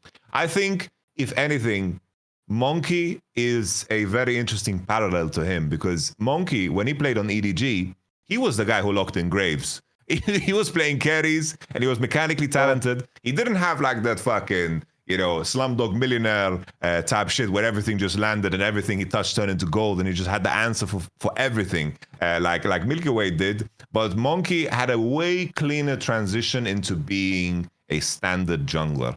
That was a transition Milky Way couldn't manage because the big meta shift that happened for Milky Way was he played the carry junglers that were AD, and then there was a big shift to AAP junglers. And Care was so bad at AD mid laners, and Milky Way couldn't execute the same way because jungle became so streamlined. It was like Zyra, Brand, Lilia, one-shot your camps. There is no room for counterplay. And that's when Milky Way really, really like fell off a cliff because he had no edge. And I think right now it's the same question. I don't think that he has necessarily like some crazy edge. He has some pocket picks that can be good in certain spots, like inviting Trundle, picking Kindred into it can be interesting because of Care as a player. But I think this FPX roster is so hard to salvage.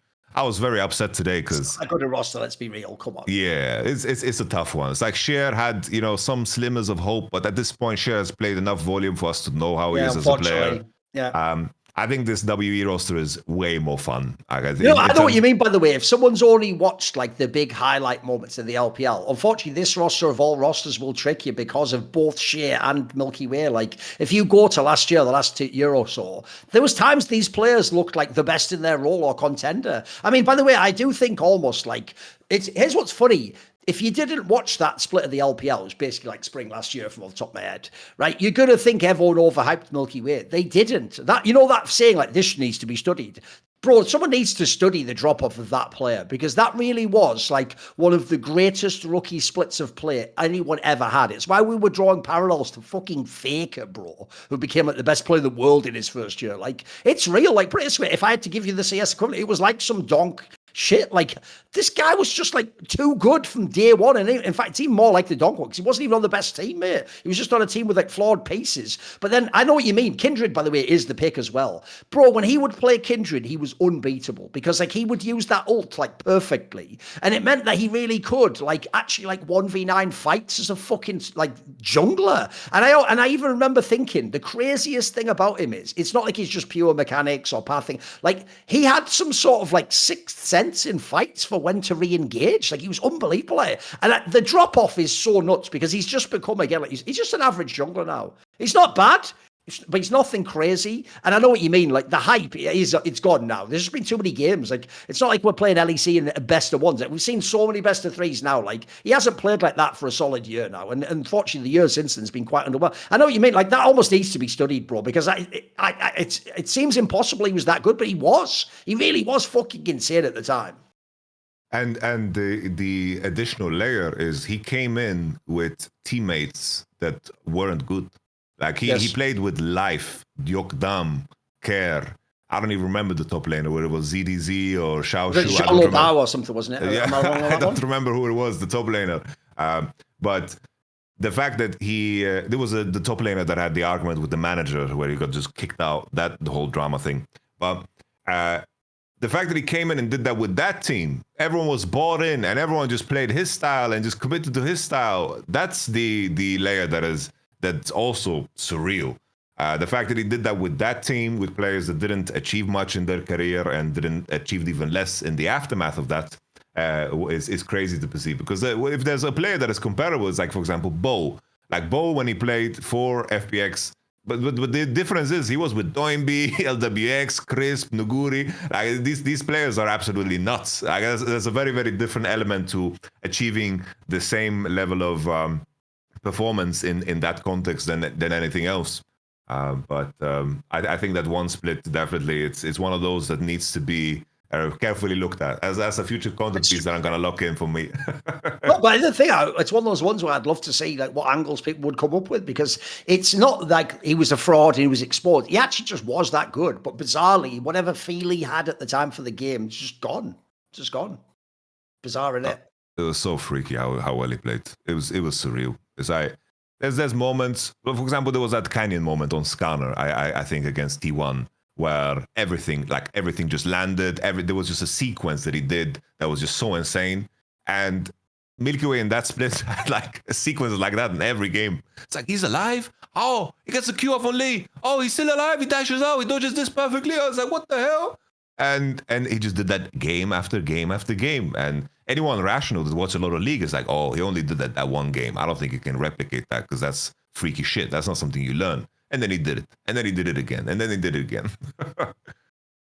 Well, you know what, Yamato? If there's one thing that I actually do appreciate if I'm thinking about the LPL, it's that when something that was really good in the past is even better now when it comes back. A bit like BLG. They were really great in the past. They were good in the last split, and now they're potentially the best. That reminds me of Raycon. Because, you know, Raycon now are even better.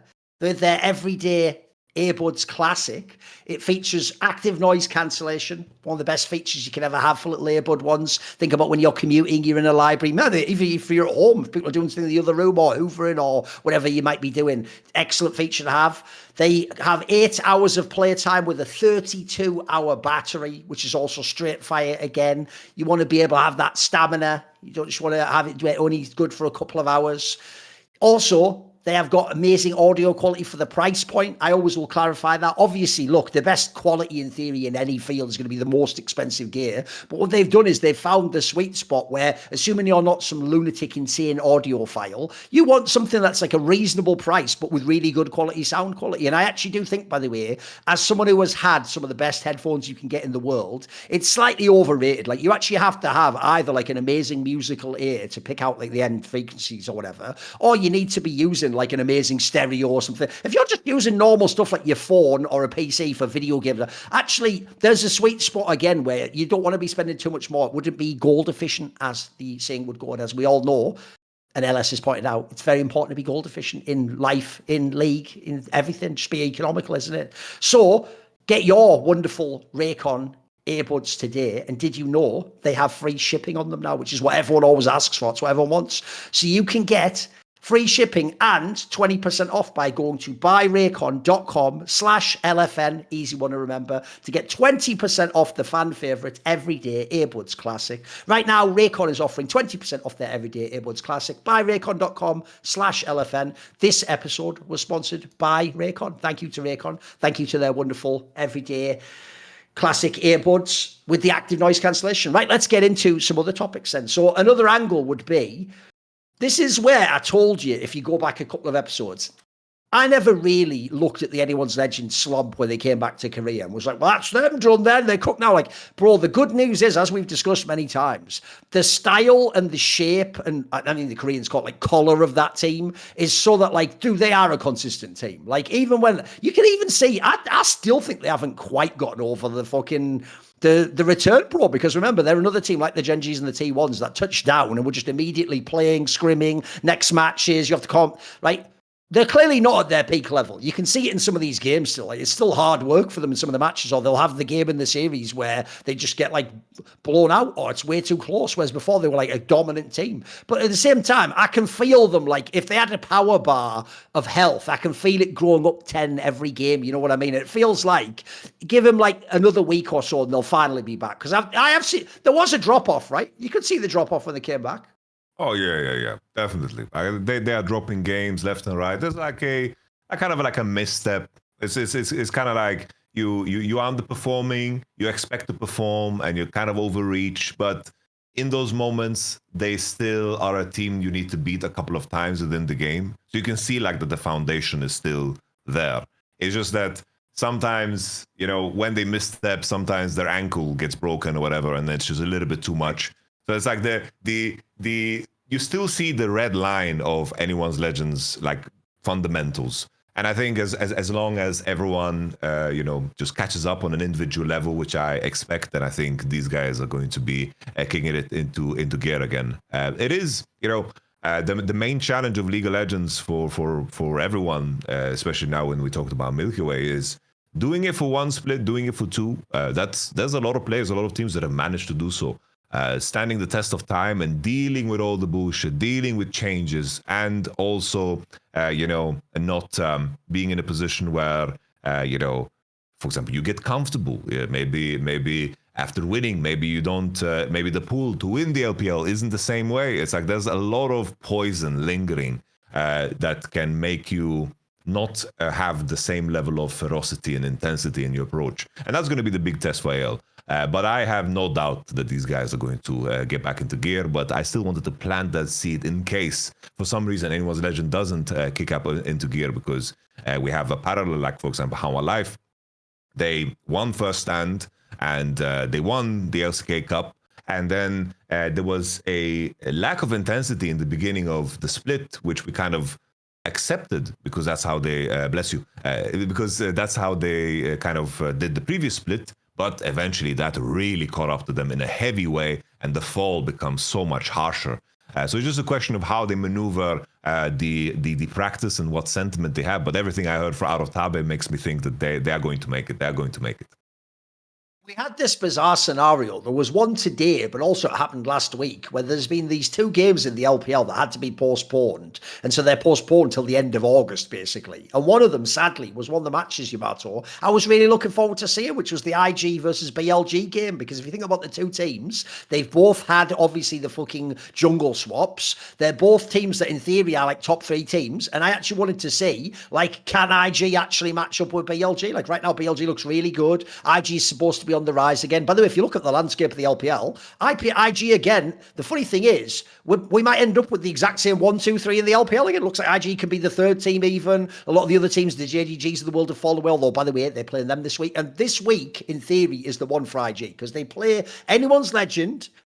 Also, like we're saying, not maybe the peak anyone's legend, so maybe there's a few cracks there. And then after that, they play JDG, who, look, I don't think is good, but if you beat JDG and you give a good game against anyone's legend, you probably are the third best team then. Like, at the moment, actually, the LPL itself has also, like, lightened up a bit in the summer. It's not really as deep. Like, the Ascend group is still fun to watch, but, like, you go down past the top three. This is why I think the IG angle will be interesting. If it turns out IG really is in the top three pack, and it's not, like, just a top two, then the teams below them are very beatable. Weibo, JDG, top esports team potentially. Like, it's an interesting mix around there of like who's going to be third and fourth. So what do you think about this upcoming week for IG? Like, what are you focusing on with IG? Because I have to say, another thing about their sort of like return this split is some of their players are playing much better than I expected. Like, it's not just like, can Rookie carry every game? Will the Shy turn up? Like, first of all, like, Way himself has done some things in this team. He's had some games that looked like his style helped them. And mate, the most shocking thing is sometimes even the bot lane performs, mate. So it's like, fucking hell, like I don't even have to be on Hopium. Like, I think actually IG's decent. I'm not ready to put them as an elite team yet, but they're good. The main thing, like, if I could delete the last two series they played from memory, I would be so much happier. Because we had the FPX series. that was the only win FPX had. Yeah, that was a bummer. That was like way out of Billy level of gameplay from Way, and that freaked me out. That was like right 4 days before that, I was praising Way. I was like, damn, he looks like a completely different player. Billy must just destroy the junglers. And then Way had that series. The Weibo IG series, I don't know, Weibo Gaming, especially that second game, they didn't want to end. Like they had 2 angles to finish the game, and Rookie needed to do like Jedi mind tricks for them to win that game, akin to the last split. It was a sick game. Like I also yes, like, it's a must watch. Sometimes I delude myself, especially with IG, because I look at the context of the game, I look at the live odds. This one I like tripled down, quadrupled down, 5-tupled down. Like I went so deep into an IG win here in that game too, and I was freaking out because Weibo could have ended that game a couple of times. Like they like aced the enemy team, decided to like not TP to end, and then they decide to end really late, and then they get engaged on. It's like, Weibo, what are you doing? But that's the freaky part about IG, I feel like, is that they will make any series interesting in the sense that they are capable of matching up against the best. But they are also very capable of matching up against the worst, in the worst meaning of it.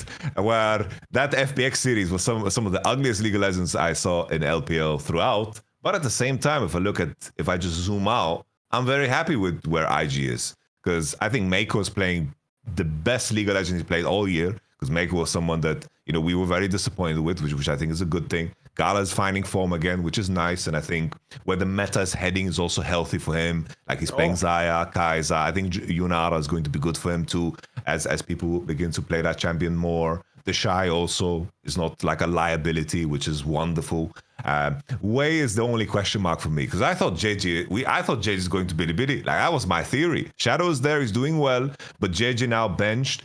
I don't know how that is going to play in the long run, JJ and Way. It seems to be working really good for Mako, but Way, especially after that IG series and FPX series, he scares me a little bit in terms of what his level is at. Because I agree, he's had good games, but he's also had some awful games. So I don't know in the long term how that's going to pan out. But in terms of top 3, like who else can you put? It's like top Esports, maybe. That's going to be the banger matchup, right? Top Esports IG again. That's what I want to see. Yes. And we'll see how it pans out.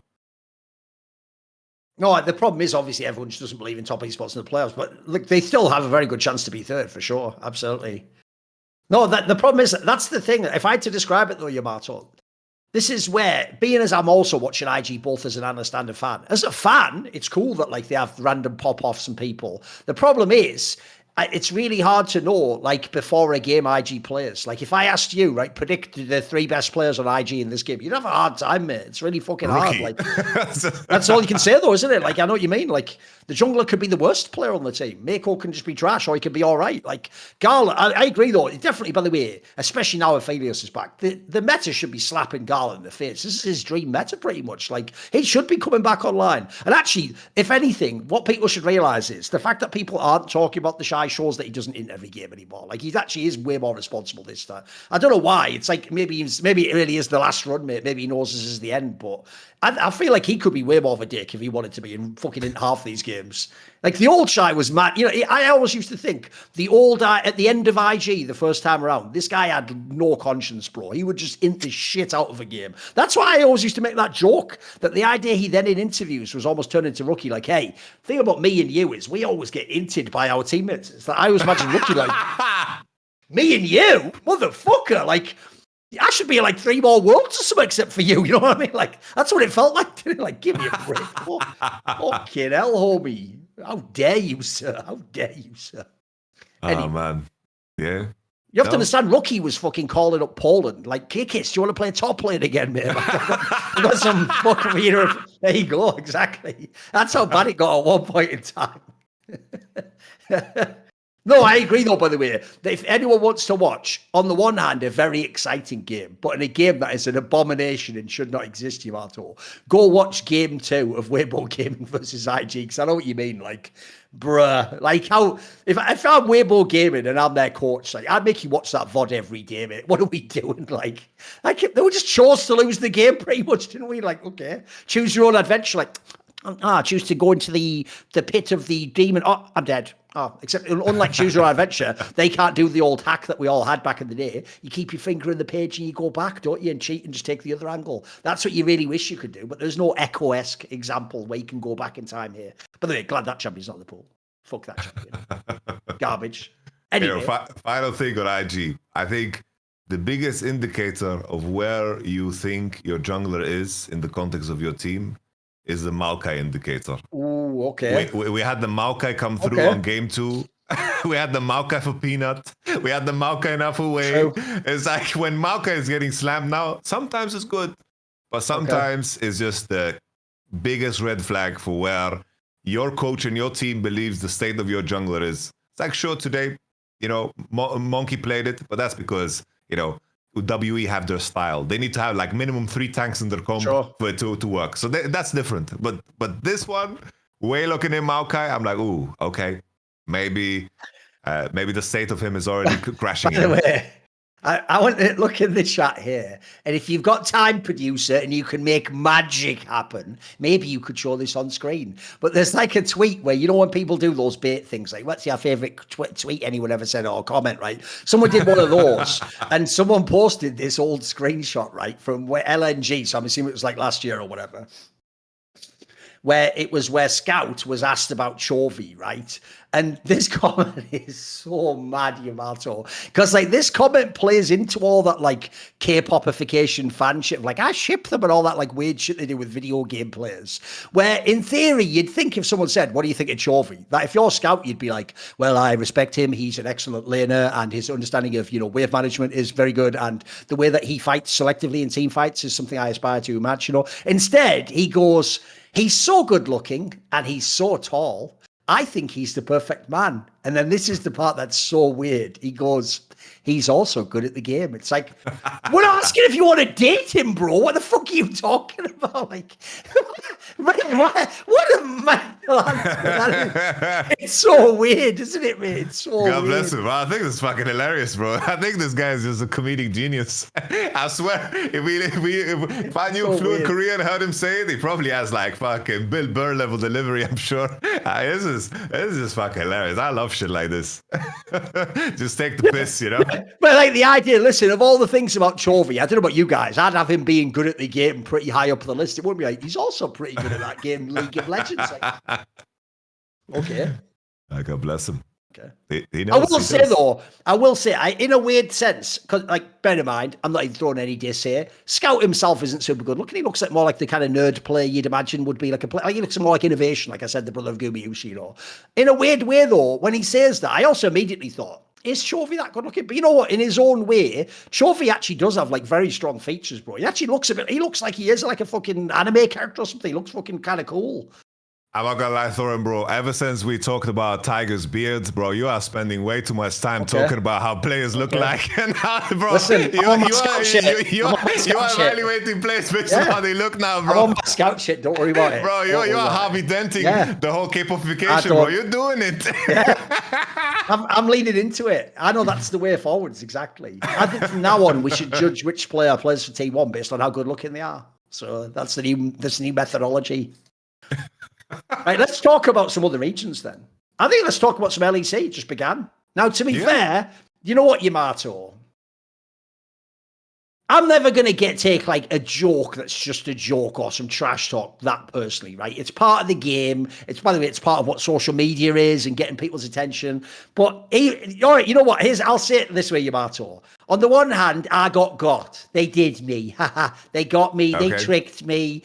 But I do feel like the way they did it, I'm not a fan of, which is, if you don't know, right, G2 did a post, guys, where they were like, it was a proper official post. It was like, like a screenshot that had all the graphics on from the G2 organization. This wasn't like a meme. It was from like G2 League. And it was like, for week 1 of the LEC summer, we will be trialing Skewmond as our top laner and Broken Blade as our jungler, so we can, learn about other roles. And if you think about how badly the tournaments just went at like EWC MSI, it wasn't like totally like an implausible concept, right? You were like, fuck, maybe. They did do that caps like fucking Berg swap back in the day, I guess. Like, but the joke was, it's because it said it was for week 1 and they weren't playing in week 1, Yamato. That was the meme. The meme was like, haha, but we aren't playing in week 1 because we get to skip the first week. What do you think of this? What do you think? Listen, I'm not going to get butthurt. Like, I just didn't like the fact that they presented like a real thing, you know, like it wasn't even like a wink wink. It was like, oh, real fucking pause. But obviously they weren't playing, so I get it. It was just, but they tricked me. For the moment, I thought it was real. I was like, what the fuck, what are you doing with that? Scuba and chaplain. Like, I was doing that in my office chair. What did you think of this?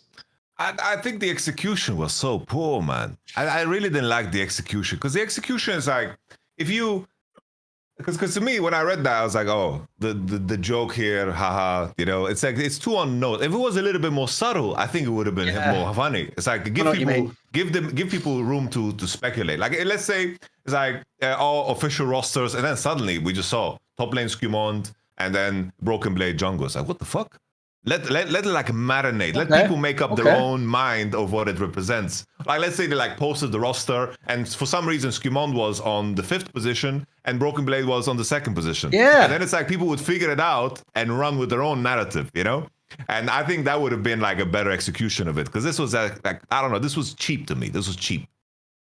Oh, I'll give you 2 other ways you could have done it. You could either have, listen, this one's a bit too intensive, but if you really wanted to, you could just do it where, like, because you're in the same house anyway, you could just play on each other's accounts. I know that's illegal, Riot, but don't worry, people do it, you dickhead. You could have them play on each other's accounts and then like fucking have them play the other role though and be like, what the fuck? Like Broken Blade played like 5 games of fucking like Nidalee jungle. Like, what the fuck? Because that's like something he's played top, you know. So one, make it look plausible. Or the other angle I think is this, Yamato. Instead of having your official account say it, just have them on Twitter be like, you know what? Scumond, you better be fucking good this week. But like, if you think it's so good, you play the role. Like, all right, maybe I will for the first week then. You just do a joke like that, you know, and then we have to figure out like, oh, wait, they're not playing on week 1. Because I know what you mean. Like, on the one hand, it either got you like it got me, or you just saw the week 1 thing. You're like, oh, they're not playing week 1. So either just worked, but in an unfair way. That's right. You're never allowed to actually get me. If you get me, then you've cheated in some way, and you should totally let me win. Because sadly, they got me is the worst thing you've had. That's what makes me pissed off. Because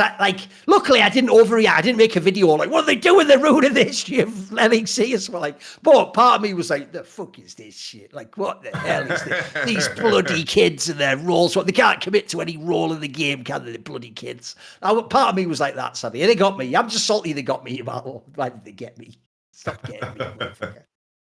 Get the fuck. They did get everyone, though. The LEC did on this format. I think we should fucking address this. Yeah. The LEC format, LTA format, where we're getting spoiled with LPL and LCK now, with the matchups that we want. We get now this Moses-style separation of the ocean that is, the LEC.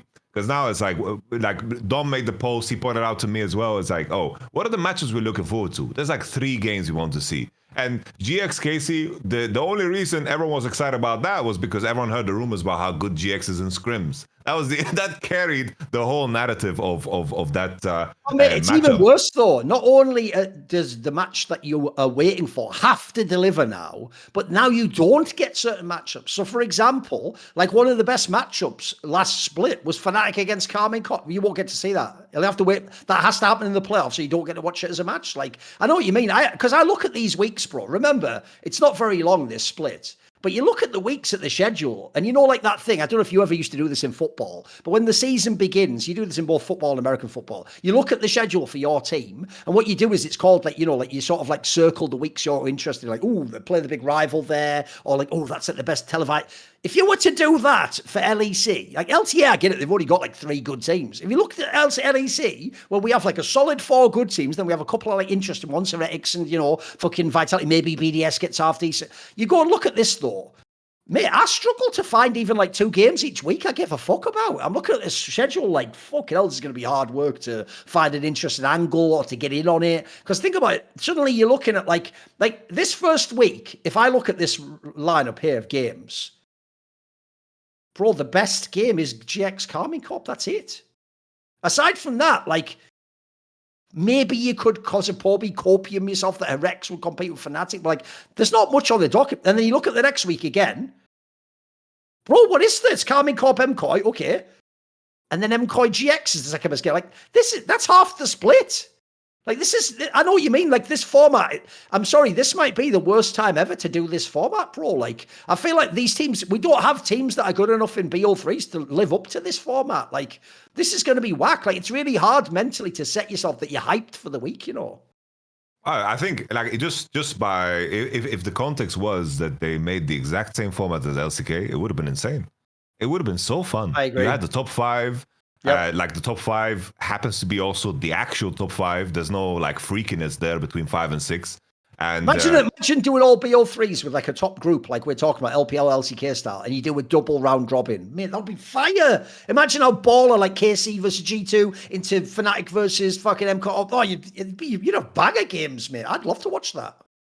The main challenge always is like I sympathize with the issue that the LEC faces is that they don't have enough money to run the studio as many days as the LCK does. Oh, they've done all the cost saving measures. Yeah, of course. Yeah. And maybe there's a halfway point like in terms of how to run the BO3s because I think that's like the main conflict. It's like they cannot figure out a way to execute it all because the amount of matches you get out of LCK is just way more. It's extensively more. They tried to do the 3-day best of 3s, like that was something that happened, but like now from this standpoint, like I do sympathize with the lack of flexibility that they do have, and I guess power to LPL and LCK because they have understood that franchising was a mistake in the sense of what it is, but they have internalized, they have basically segregated the league in a way that, you know, 2 teams out of LPL are not even playing fucking summer. The bottom teams are here, and we get to have the good teams play against each other. That's like the aftermath solution of course, franchising and the flaws of it. And I understand why they did it. But on the LEC side, it's like the flexibility is tough. I would have to think about longer in terms of how many dates you have. You have 3 days in the studio, this amount of time. What can you piece together? I think that's a tough challenge as well. So I understand the issues of it. It's tricky. All right, let's do it then. There wasn't many games, so it'd be quick to review. Like, so obviously one team that in theory there could have been some hype for was NAVI is in the LEC. We've discussed on a past episode. I'm almost sure this is almost like they themselves know that the first split doesn't matter. They didn't come in with a good roster. In fact, it's even implied from an interview with the guy who's the jungler, I think it is, that like they're going to have different players next year anyway. Like they're just riding out this year. This is almost like the free sample they get because they joined the LEC. But mate, it may as well still be Rogue. Like, this was fucking shit. Like, this opener was... I saw everyone was banging on it on Twitter, but now when I watch the games, I can see why. Like, it's just... Even though it's now Navi, not Rogue, it's still just suffering to watch this team play, mate. It's hard to watch them play League of Legends. Yeah, I think with the 3 weeks determining your whole future, like now for summer, only 3 weeks, I don't know what these teams were up to in the off-season in terms of practice. I don't know what they got out of it because... this is already the test. It's like this, you're supposed to, first best of 3, you're supposed to hit the ground running because you only get 4 of them. There is no room for anything. Like this is just as intense as the single round robin BO1s where there's 3 weeks. Like this is over in 3 weeks for these teams. So if you don't have good form from day one, it's not like, oh, it's the first best of 3, it's a new team. You don't have time for that. There's no time for that at all. So you need to recover quick. You need to hit the ground running. It's like, sure, KC matchup is very tough to start on. I think KC is a team that you've had to like defeat multiple times in the game because they're just going to out team fight you at certain points. I did think in the game, in the opening game on the Pantheon, like the main thing I'm looking at is like the new addition in Tiger. Like I think he did solid. I didn't think that Hansam D had like a good series at all because if we want to just extrapolate anything from this, it's like how are the newcomers doing.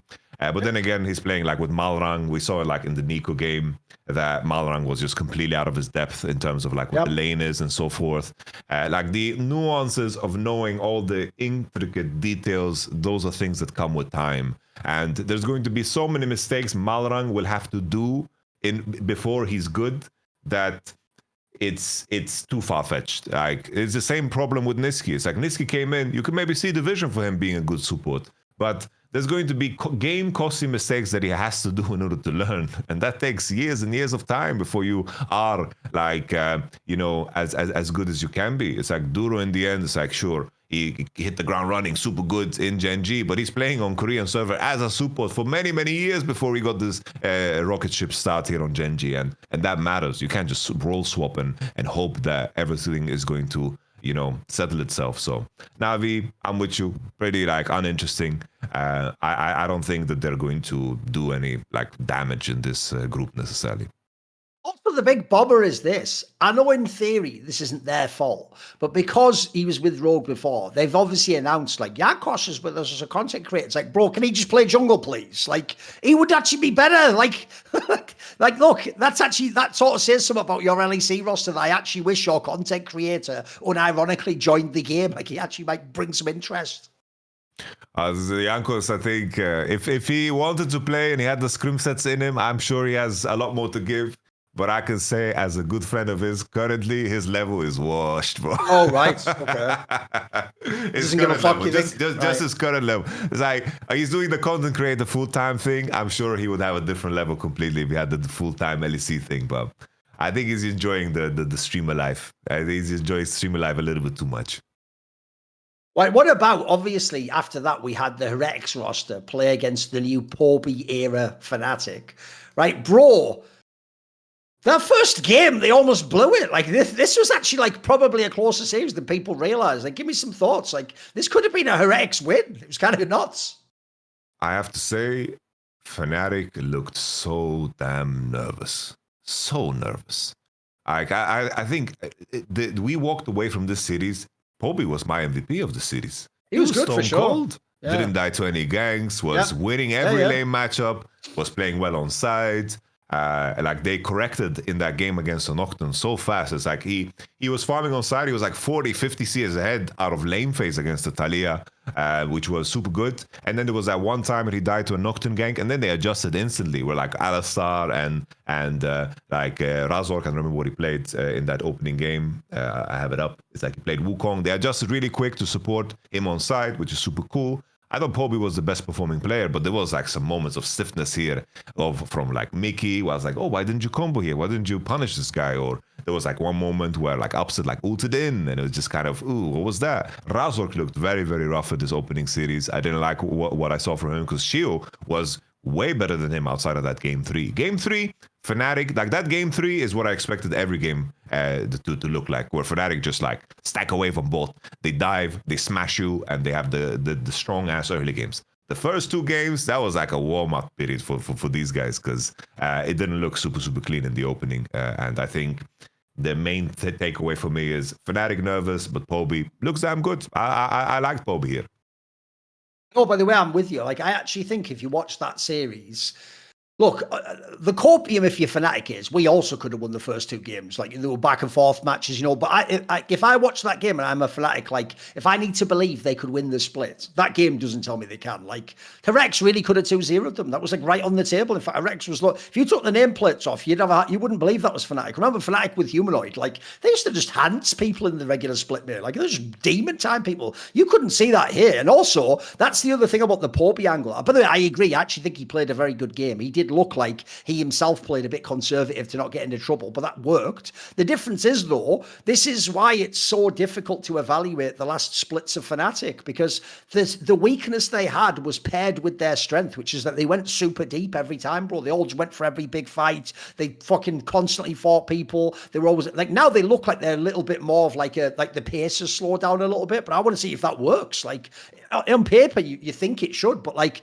you don't want to take away Razork's strengths to some degree. Without Humanoid, it's actually going to be interesting to see like the Poby contrast. Like, is he just going to play this every game and it's going to be about Upset and Razork? That'll be interesting. Is he ever going to be the guy who's like carrying the game straight up and they're just giving him traditional pick? What do you think?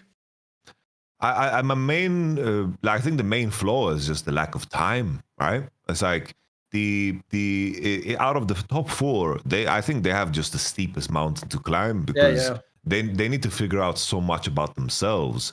What are they supposed to keep from previous splits? How did they incorporate Poby? What are they supposed to change? Because as you say, it's very two-sided, everything. It's like, oh, you remove that, you're going to lose that too. And how your performance fluctuates, it's like the performance of teams always fluctuates because you find a peak that you reach with all your good habits and also all your bad habits. They're intertwined, and they have managed you, like, let you reach that peak. And then you want to remove those bad habits, but then you also need to start your good habits anew. And that's why there's always that performance dip. And then the question is, can you like amount and basically get better through that challenge and find a different, like, let's say, skeleton to how you play, because you need to break everything down in the first place. But now in terms of Fnatic transferring what's good and what's bad from the previous bit to this one, that's a very, very deep challenge, because what Koi need to do, what G2 need to do, what KC need to do has been thoroughly examined, is on the nose. It's very clear to them because they have all that volume, all that data, all that experience, while Fnatic I have to kind of start anew. And this beginning here looked very nervous, because the same point I made about the previous BO3 is that you don't have time. Like, this is going to go super, super fast. And maybe in the group that you're in, you're very fortunate that making top 2 should be very easy. That could be a very, very big plus for you. But you know, that G2 Fnatic series is going to be very, very telling, because we're going to get that in week 3. And it's going to tell us if Fnatic have what it takes to actually break against the other 3 in the top 4. Because that first initial best of 5 is so important, because it qualifies you directly to the World Championship. And then if a team out of the other teams that make that miracle playoff run, if they figure out a way to win, they can definitely beat you if you are out of sorts, because you can't just rely on some mechanics. That pressure will be way more felt on you than the team coming out like a GX that has figured out a way to just win games to get to that point. By the way, since obviously BDS played and they've done all these roster moves, I want to ask you about one of these, because, bro, one of the fucking off-season moves that got slept on because people didn't read the details was this one where BDS signed Bukada from fucking SK Gaming.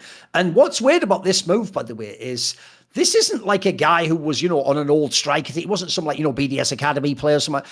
This move, if people don't know, supposedly the fee was 200,000 euros for the buyout. Like, bro, that is a big fucking buyout for LEC. Like, this is a weird move here. What do you think of this move? This is kind of like, it's came out of nowhere for me.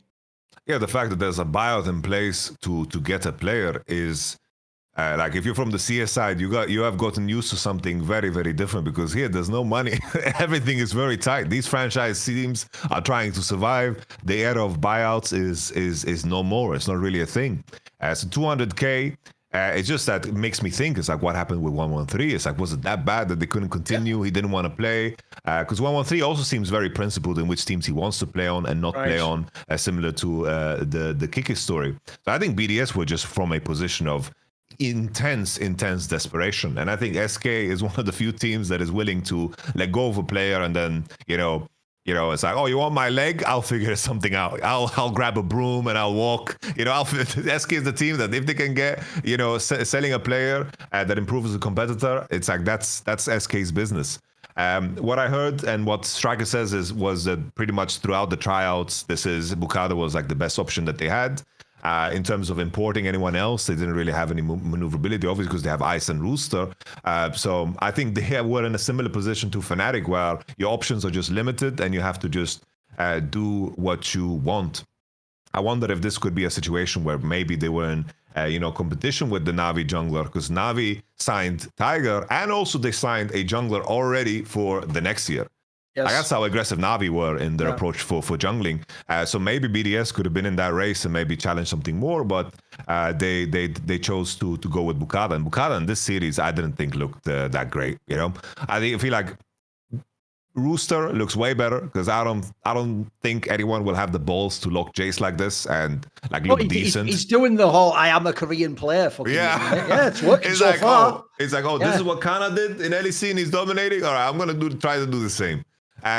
But for me, BDS seems to be the same team. It's like, okay, we're gonna play against this worst team. It's gonna look ugly for 30 minutes, and then Ice, you're up. It's time to shine. Ice, do you have your items? All right, check. Okay, go. It's kind of like, it reminds me of the era of RNG after Xiaohu left and Gala was just there.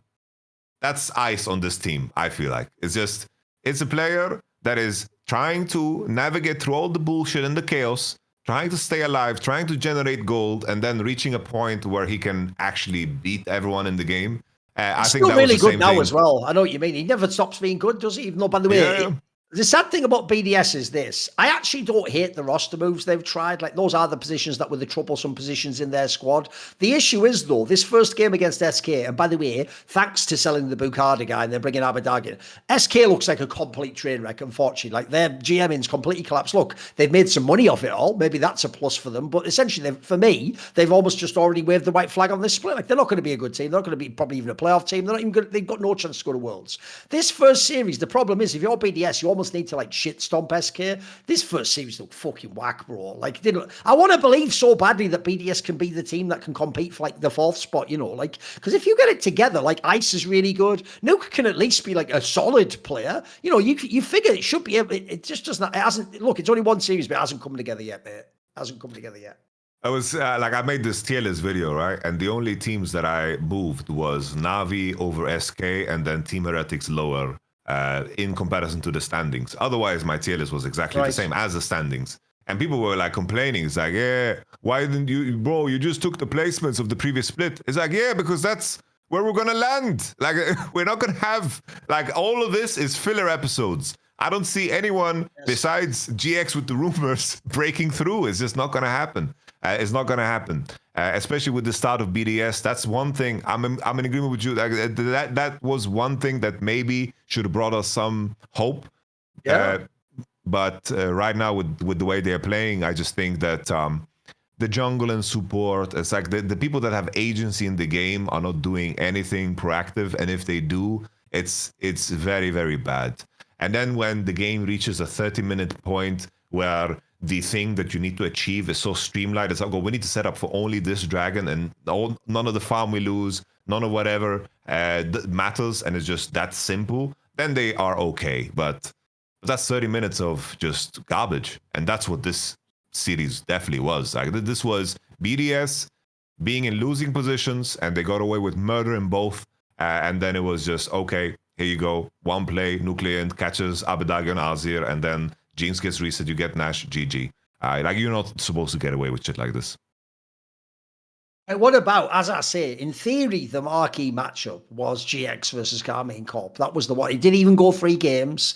This is a really weird series for me, though, because on the one hand, I do think it is clear that this split, there is going to be a big 3, big 4, and then no one else is going to be comparable. And you saw, unfortunately, GX is not going to be comparable. Like, they had the one game where they stomped them, but aside from that, like, KCorp is just better. What worries me is the KCorp side, Yamato. Like, this reminds me of what they did last split, where it's like you're winning, but you're doing what we call in English, like, playing with your food, like, you're fucking around. Like, these should be like 2-0 stomps, mate. Like, what's going on? Like, in the game they lost against GX here, they were even doing weird shit, like just taking skirmishes, like, with lesser numbers and fighting at the wrong times and stuff. I think you can't really win every fight. Like, what do you think of KCorp? What do you think of this angle?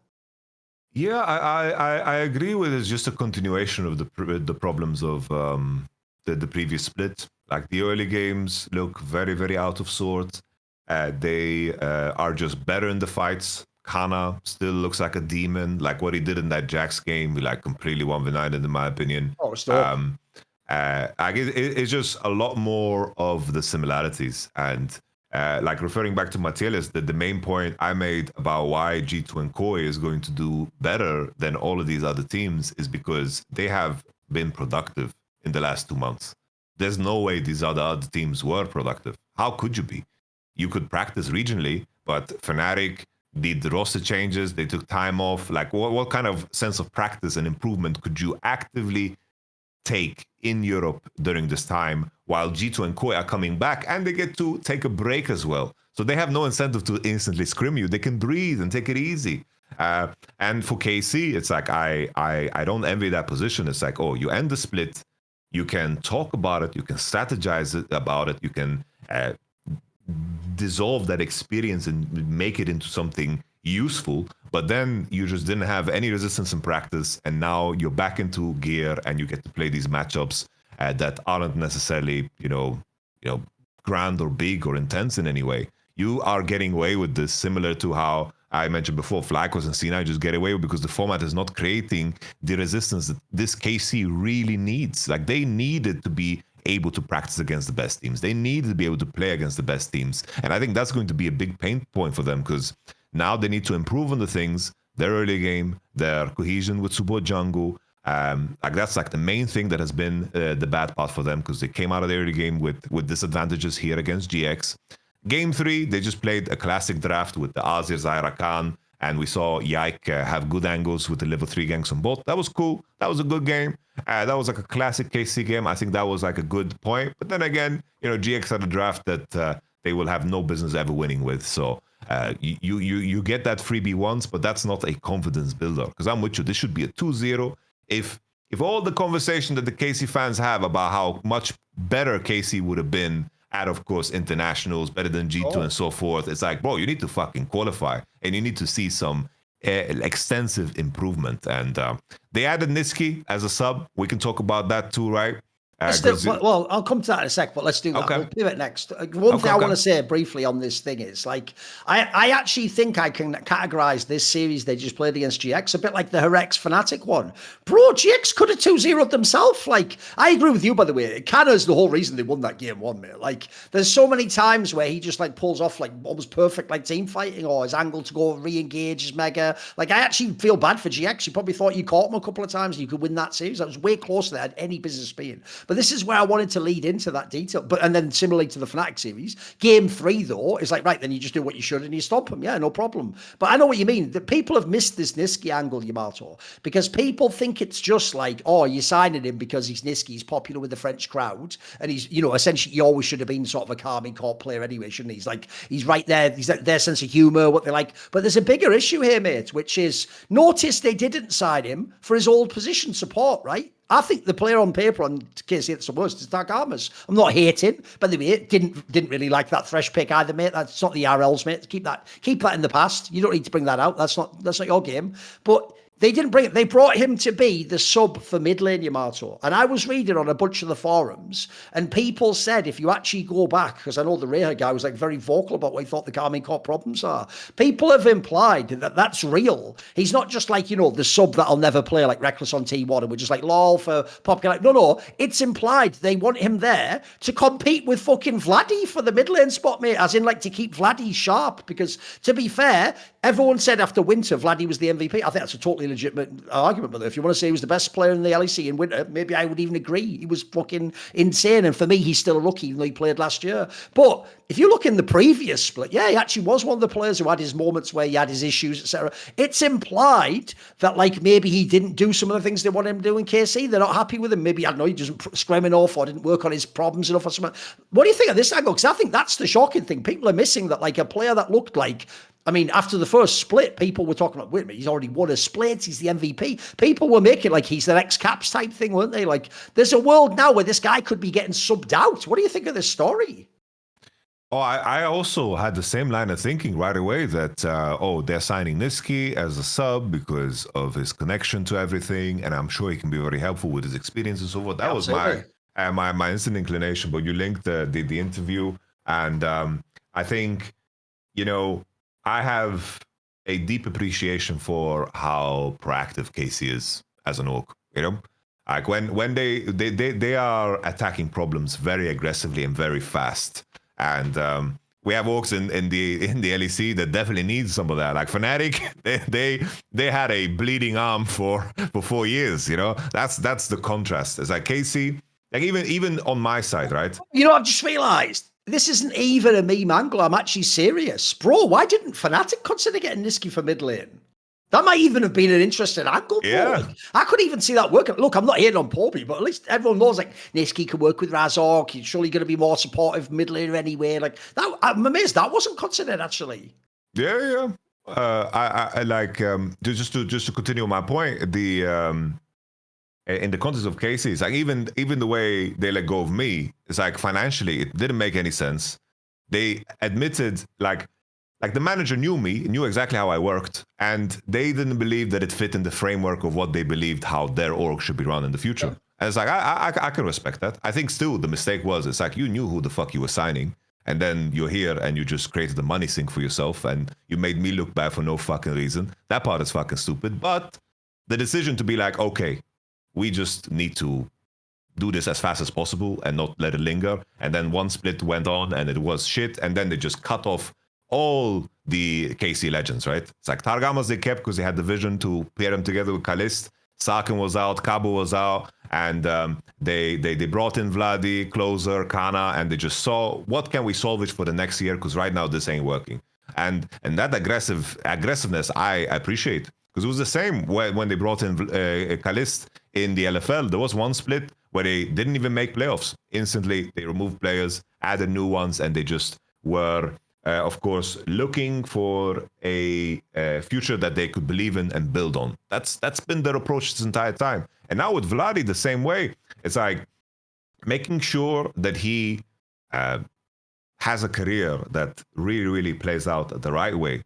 If he has motivation issues or he's not putting the right amount of effort, this is not something that you should wait on. And if you have an opportunity to use someone like Niski as leverage to get the most out of Vladi, you take that chance, because Niski, he will be able to stream. He'll be able to bring good attention to your org. I think this is a situation where it's just a win-win. And if Vladi gets more motivated from this and he plays better from this, damn, what a genius move in my mind. Because the sunken cost of Niski, he's streaming for you. That's perfect. He's a part of the brand already. So if that works, I think it's a really good move. And I appreciate that they are aggressive about it. Because if they went through the whole year, didn't make worlds or whatever, something went wrong, you would sit there and it's like, oh, could we have done more to motivate our player? And I think that's not a position that KC, from how they have approached things, ever want to be in. So I respect it a lot, honestly. Well, let's switch regions and talk about LTA. Speaking of switching regions, that's something Niski did in his career. When it was appropriate, he made his name actually in NA. If people don't know, remember, he was playing on NV back in the day. Then he came back to Europe and became a potentially a top player at times, MVP candidate. So the secret there is knowing when to switch regions. Speaking of which, you at home might be able to do that using ExpressVPN. See how seamless that was? Fabulous, wasn't it? I just like halfway, I was like, damn. Listen.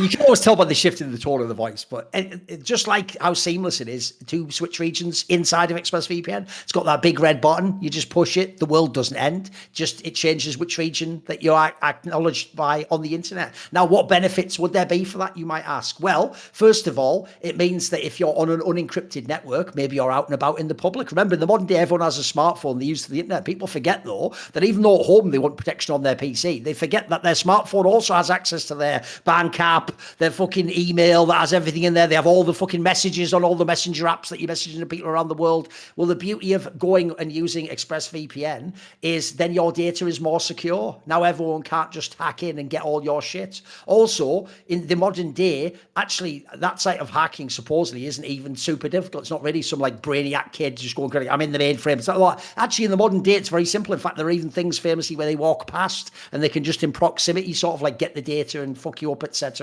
And one of the reasons why they do it is because they sell your data onto other people. That information is important. So by making a secure encrypted tunnel between your device and the internet, if I had more time, I'd make some sort of great angle to an Iski angle, like, like Talia with the wall or whatever, the Weaver's wall or some shit like that, weaving in between with the Zoe auto, whatever. You get my point anyway. You need to be able to go in and out and get out while still alive, much like with an airport. That's actually quite important, believe it or not.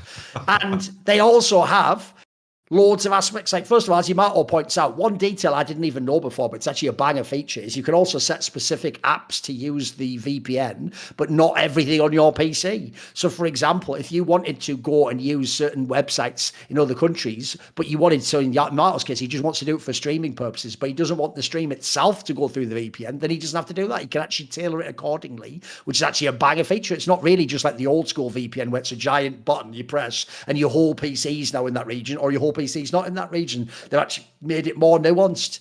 And also, as well as being able to go on all these different aspects of your phone, etc., they have all sorts of other things on there. Like, it works on phone, laptop, desktop, tablets. There's another thing. A lot of people in the modern day use tablets and surf and message people on messengers. People just forget. They're used to on their PC knowing they need security, but they just don't think on every other device they do, because in their brain they think, who's going to hack me there? Well, that's the problem. Until you are hacked, those will be famous last words. Like, oh, why do I need that? Like, the moment it happens, so it's going to be a fucking bomber, isn't it?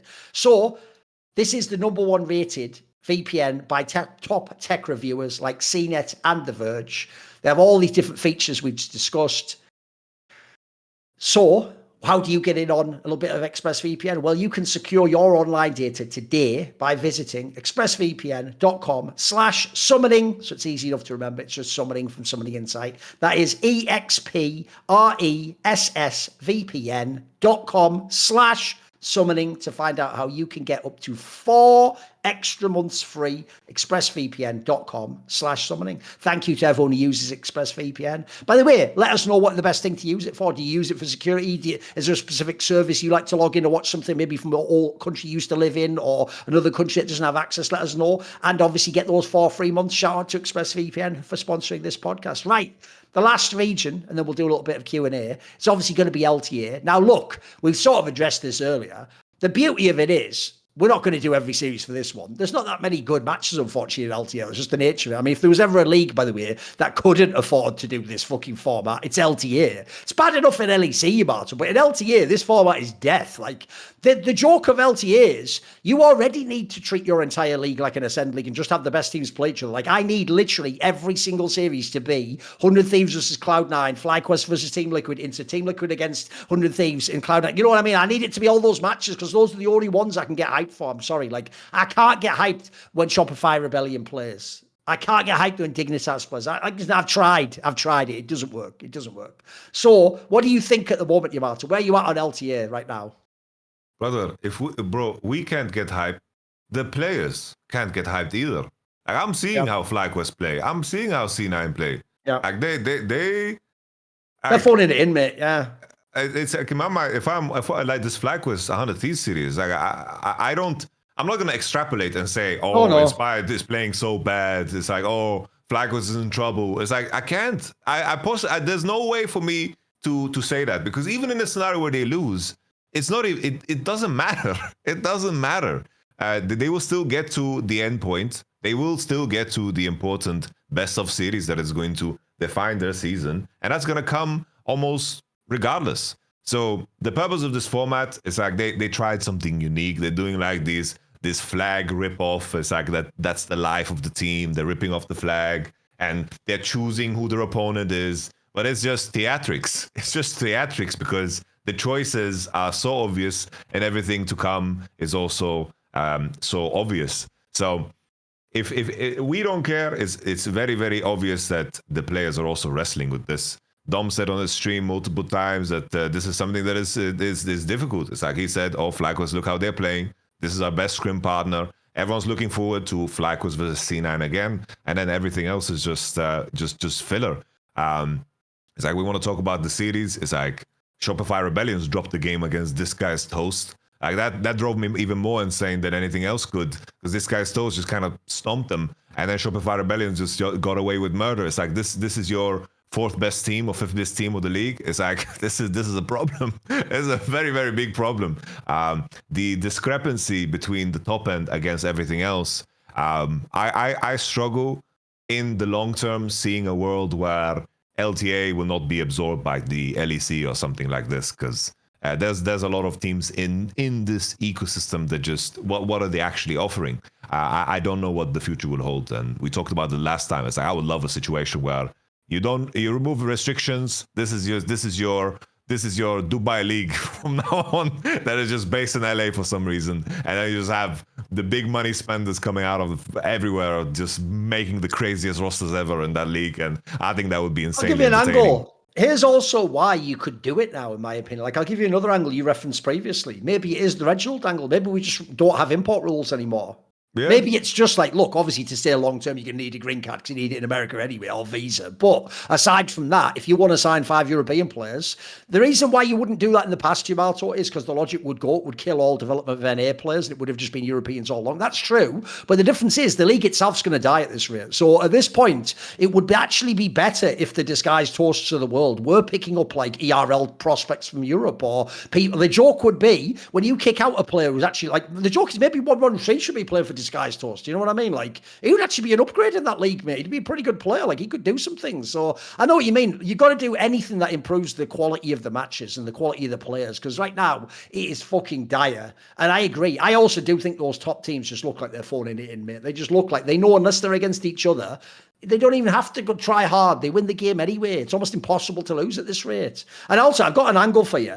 One of the things I'm not a fan of that they do all the time on the NA broadcast, they've been doing this for the last, it's ever since COVID, they seem to go hard on this, is they love that feature where they show you a tweet on screen that someone's tweeted as the match is going live. But to this day, they're the shittest tweets ever. They're just the tweets like, let's go, Liquid. That's it. Or like, I think this could be a close game. Here's what's mad about that. Look, I understand Riot doesn't want to give certain people a spotlight, but this is an example, I think, of where they shoot themselves in the foot. I'll tell you another thing I would do if I was Riot Games. I would show tweets, but I'd show tweets of the really interesting personalities during the series. Like, if I'm showing the series and we're talking and there's a lull, I would show at that moment like an LS tweet or a Dom tweet that he just made about like the draft or something. Then you could have the casters address it if they want. If they don't want to, by the way, they can let it flash up and go away. But if something like if it's food for thought for them, I would, because my problem is, though, like I said, those tweets are just nonsense. Those tweets could be written by AI, bro. It's just always like, I'm a fan of this team. Like, oh my goodness, that was a surprise. Like, it's never anything meaningful. It's not. I'm not getting nourished by the comments on the fucking tweet thing. Whereas I feel like you could. I always say it. The angle for NA should always be WWE. It's always that angle, which is what they tried to do, like you say, with the picking the teams now. It's just the joke is they waited too long. Everybody, superstar player, they've retired. There is no Double F Jensen, fucking Bjergsen. These are the players that you needed to do that if you wanted to have personality. You can't have, like, fucking Sniper do it. Like, no one gives a fuck. So I wish they would just incorporate, like, fucking hardcore analysis. Also lead into the fact teams are doing fiestas. You don't have to pretend it's LCK. We're not playing extremely precise league here, bro. I wanted to ask you because like watching CS, there is like a maturity to it in terms of like let's say, you know, if league is like PG fucking 6, like we are past PG-13, you know, people say whatever the fuck they want on the broadcast. They swear. It's like there is like an emotional aspect to the game too. It's like people are standing up and playing with the crowd. The crowd saying fuck you to the crowd and stuff. There's chants, homie. Fuck you, Apex. You know, it's like obviously that part is super cool. And always everyone says it's like, oh, the game, Riot Games is a certain way. But I can't personally pinpoint to why things have played out a certain way for League and why it played out a certain way for CS, because I think it's just a question of like old heads and a culture kind of building due to the game. But do you think there are certain things that Riot did or Valve did in order to stifle that or to push certain things in a certain direction? Is this something that you've ever thought about? I mean, in the case of Valve, it's just that Valve, I always say this, right? My analogy for the game developers is this, Yamato. The problem you have with people like Riot Games and Blizzard is they're like the super engaged parent who has like, they want to control every part of their child's education. The problem is, if you just disagree with their philosophy, it makes them overbearing. Like Riot really is the one that was making their kids go to church every Sunday, and you had to, like, you know, be quiet and fold your hands and do the. And so I do think Riot created an environment in their game where people, first of all, this happened to High back in the day. High one time did that on camera, you remember? And he got fined for it, bro. He got people do that all the time in CS. Like you're saying, that's just part of the gig. The joke is the number one team in the world who won the major recently. The crowd was shouting, fuck you, to their in-game leader. And he basically told them to go fuck themselves and came out with a gigaswag thing where he filmed himself doing this to the whole crowd on stage with like a 360 camera. It was unbelievable, but you couldn't even imagine seeing that. Could you even imagine Yamato, like Faker doing that to a crowd of like Chinese people, like, fuck y'all, LPL.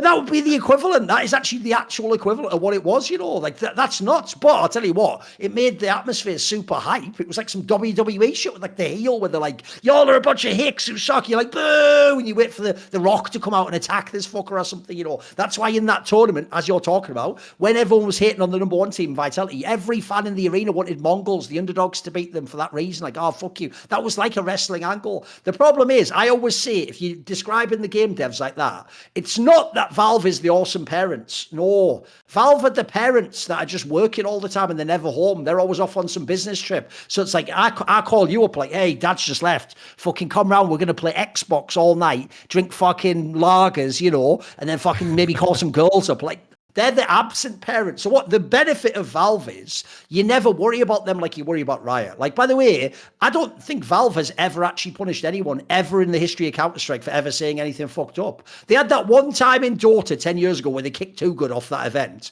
which, to be fair, that was not just because he said rude things on broadcast, Yamato. It's because he was in China and he was making jokes in China at a Chinese event. And remember, to work in China, you have to have Chinese business partners, which in theory have connections to the government. Like, he was making jokes about things like the Great Firewall of China and the fact that, like, you could, like, porn is censored there and so, like, stuff that, like, would essentially be considered, like, you could probably get in trouble with the government for that if they found out about that, you know. That's the real reason Valve, like, slapped him on the hand and took him off the event. Aside from that, Valve doesn't ever, like, they give the vibe they don't care, mate. I mean, the joke is, I myself have I've said fuck gay Ben about 1 million times, mate. They never kicked me off an event. There was never even any rumor that you would get in trouble for that. So I think in CS, we've just got more of, like, it's not that it's like we created it intentionally. We've just got still more of a Wild West vibe, you know, where it's like people can kind of do what they want. And actually, like that example, especially if you're a massive name player, like, bro, if you were some fucker like Simple or Donk or something, you could do whatever you want almost. You could say any shit to the crowd.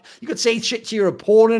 Like, you could get fucking spicy with it. Whereas I do feel like in League, unfortunately, people are always looking over their shoulder in case Riot's like, or even worse, like, you don't, eventually, if you've created that environment as Riot, you don't even have to do it. Eventually the teams police themselves and they don't want anyone saying anything too spicy or acting up, etc. And so I feel like in League, you nailed it with the, like, adult aspect. You get people doing, like, mildly edgy things or trash talking, but in League, it always feels like kids' TV. You know what I mean? It's like, oh, you silly head, I'll beat you in the next game. That's not trash talk, bro. Trash talk's like, I'll fuck you, bitch, after this game, and I'll fuck you at the Baron. You know what I mean? Like, it's some shit like that. That's some fucking fire. Like, some spice.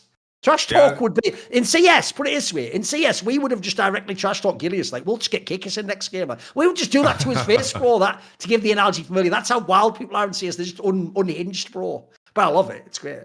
No, it's also, I think, and added later that I just thought of, is also, like, the demographics of the games. Because I can't imagine, like, Chinese players or, like, Korean players, in terms of what is culturally acceptable outside of the game, also like trash talking. Like, I don't know, like, what's the history of trash talking like in StarCraft? I can't imagine. Oh, it's weird, but it's no. Put it this way: in StarCraft, it's actually more extreme than League, bro. I mean, I famously, when I first encountered StarCraft fandom myself, people were saying stuff like, "Oh, he's so rude, that player. He didn't even type GG," and I was like, "You're having a laugh, right?" Because if you're UKCS, by the way, we used to type in games like, "I fucked your mother," like, after you win the round. Like, never mind, like, GG. Like, what the fuck are you talking about? He didn't type GG. Like, but that's no, they were way more, like, restrained in that sense. Yeah.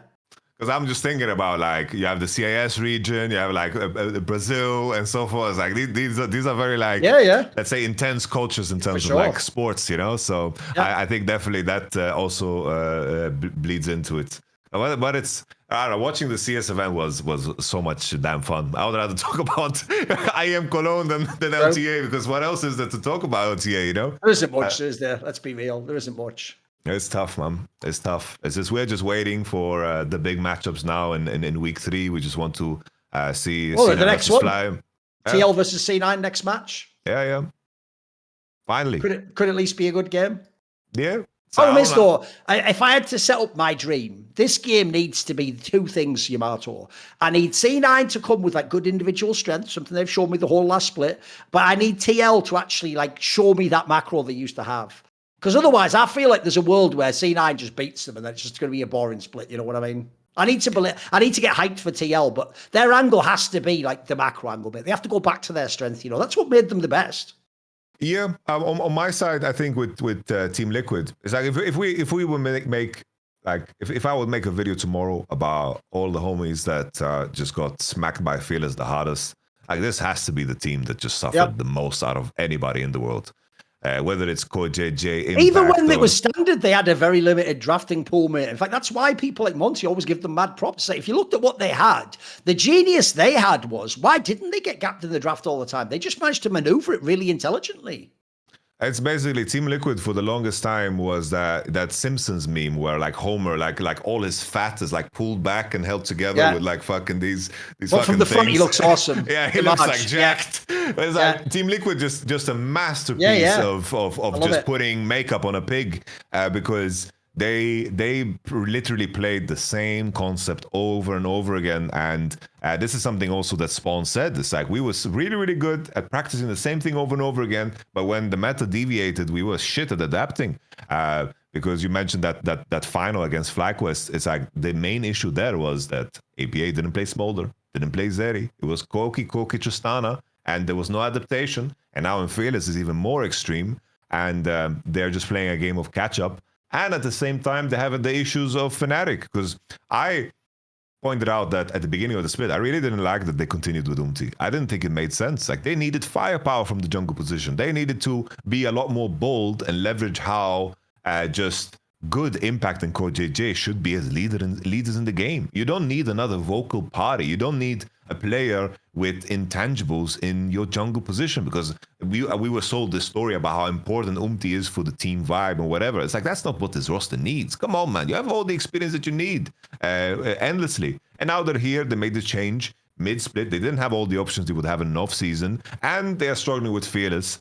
I just think right now the Team Liquid of old is just a mystery, because I think if there's lane swaps active in the game, if they have good bot lane matchups, Yeon is individually talented, like he's individually good enough to create some momentum in the game. But I think now even teams like C9 and FlyQuest, they're also really damn good macro-wise. So it's like that's can't be your only point of qualification. Your big edge was that you were ahead of the curve in that department. Now it's just standardized, and at the same time not as big of a part of the game as it was last year. So for me, Team Liquid, I think I can't see a world where they beat C9. I think C9 is boiling them, even after C9 played pretty ugly series by this standard. Oh, but here's the thing. I'm with you. C9 didn't play great, but that Leon series was a fucking nightmare, mate. That Lions, I don't know how you pronounce it, but fucking hell. Bro, APA is on his last legs, mate. Like, I'm telling you, if Fearless stays, this guy might not have a fucking job, or he'll be in a bad team. Like,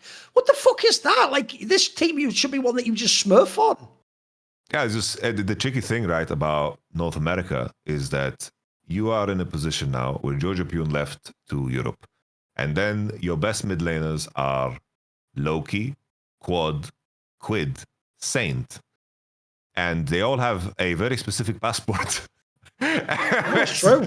It's a problem. It's a fucking problem. And then you have APA and Pala Faker, you know, it's like, it's a tricky thing. It's like these teams that have the green card guys, they have a big edge, they have a big advantage, and then you just gotta leverage it to the max, because now Umti, like, that's an additional layer. Like, you kept Umti, who took your import spot, and maybe there was something that you could have done, you know, to move sideways to do something else, because having players like Inspired or Masu, or in the past it was Double Lift or Bjergsen, it was so incredibly broken. Jensen as well, who retired, like a good big shout to him. It's like, it was so broken to have that piece. And that's why they made so much money, you know, because in the off season, they just decided everything. So I'm circling back to the initial point. Let's remove import restrictions, because you said to yourself, it might kill talent development, but what is the talent development currently? Yeah. Like, by the way, if no one watches this series as well, the Leon one, or Lion, however you're supposed to say it, bro, the worst thing about it is, it's the Lion team that stomps game 3. They completely shit all over them. Like, it wasn't like this was like a heartbreaking series and the Baron just got stolen at the end, and that can happen to anyone. Like, you would never know that Team Liquid was once upon a time with this call like a world-class team. This is ridiculous. I know what you mean. The problem you have if you're Team Liquid is, even the fucking UG guy, his region is listed as EMEA. Like, you've used all your import slots up. And remember, you're already sort of like cheating because you have Core JJ and fucking Impact, etc. Like, so I agree with you. If, like, in a sane world, I'm sorry, I need like an import mid laner in this team, because I know what you mean. Like, how's APL already had his issues anyway in standard, but in Fearless, he's looked really rough, and then he's just going up against Koreans, and even the Koreans you don't know, they're still Korean, Brit. Like, that meme of like they don't speak English, it's true. It just makes you better at League, is the joke. Like, Koreans are just fucking auto cracked.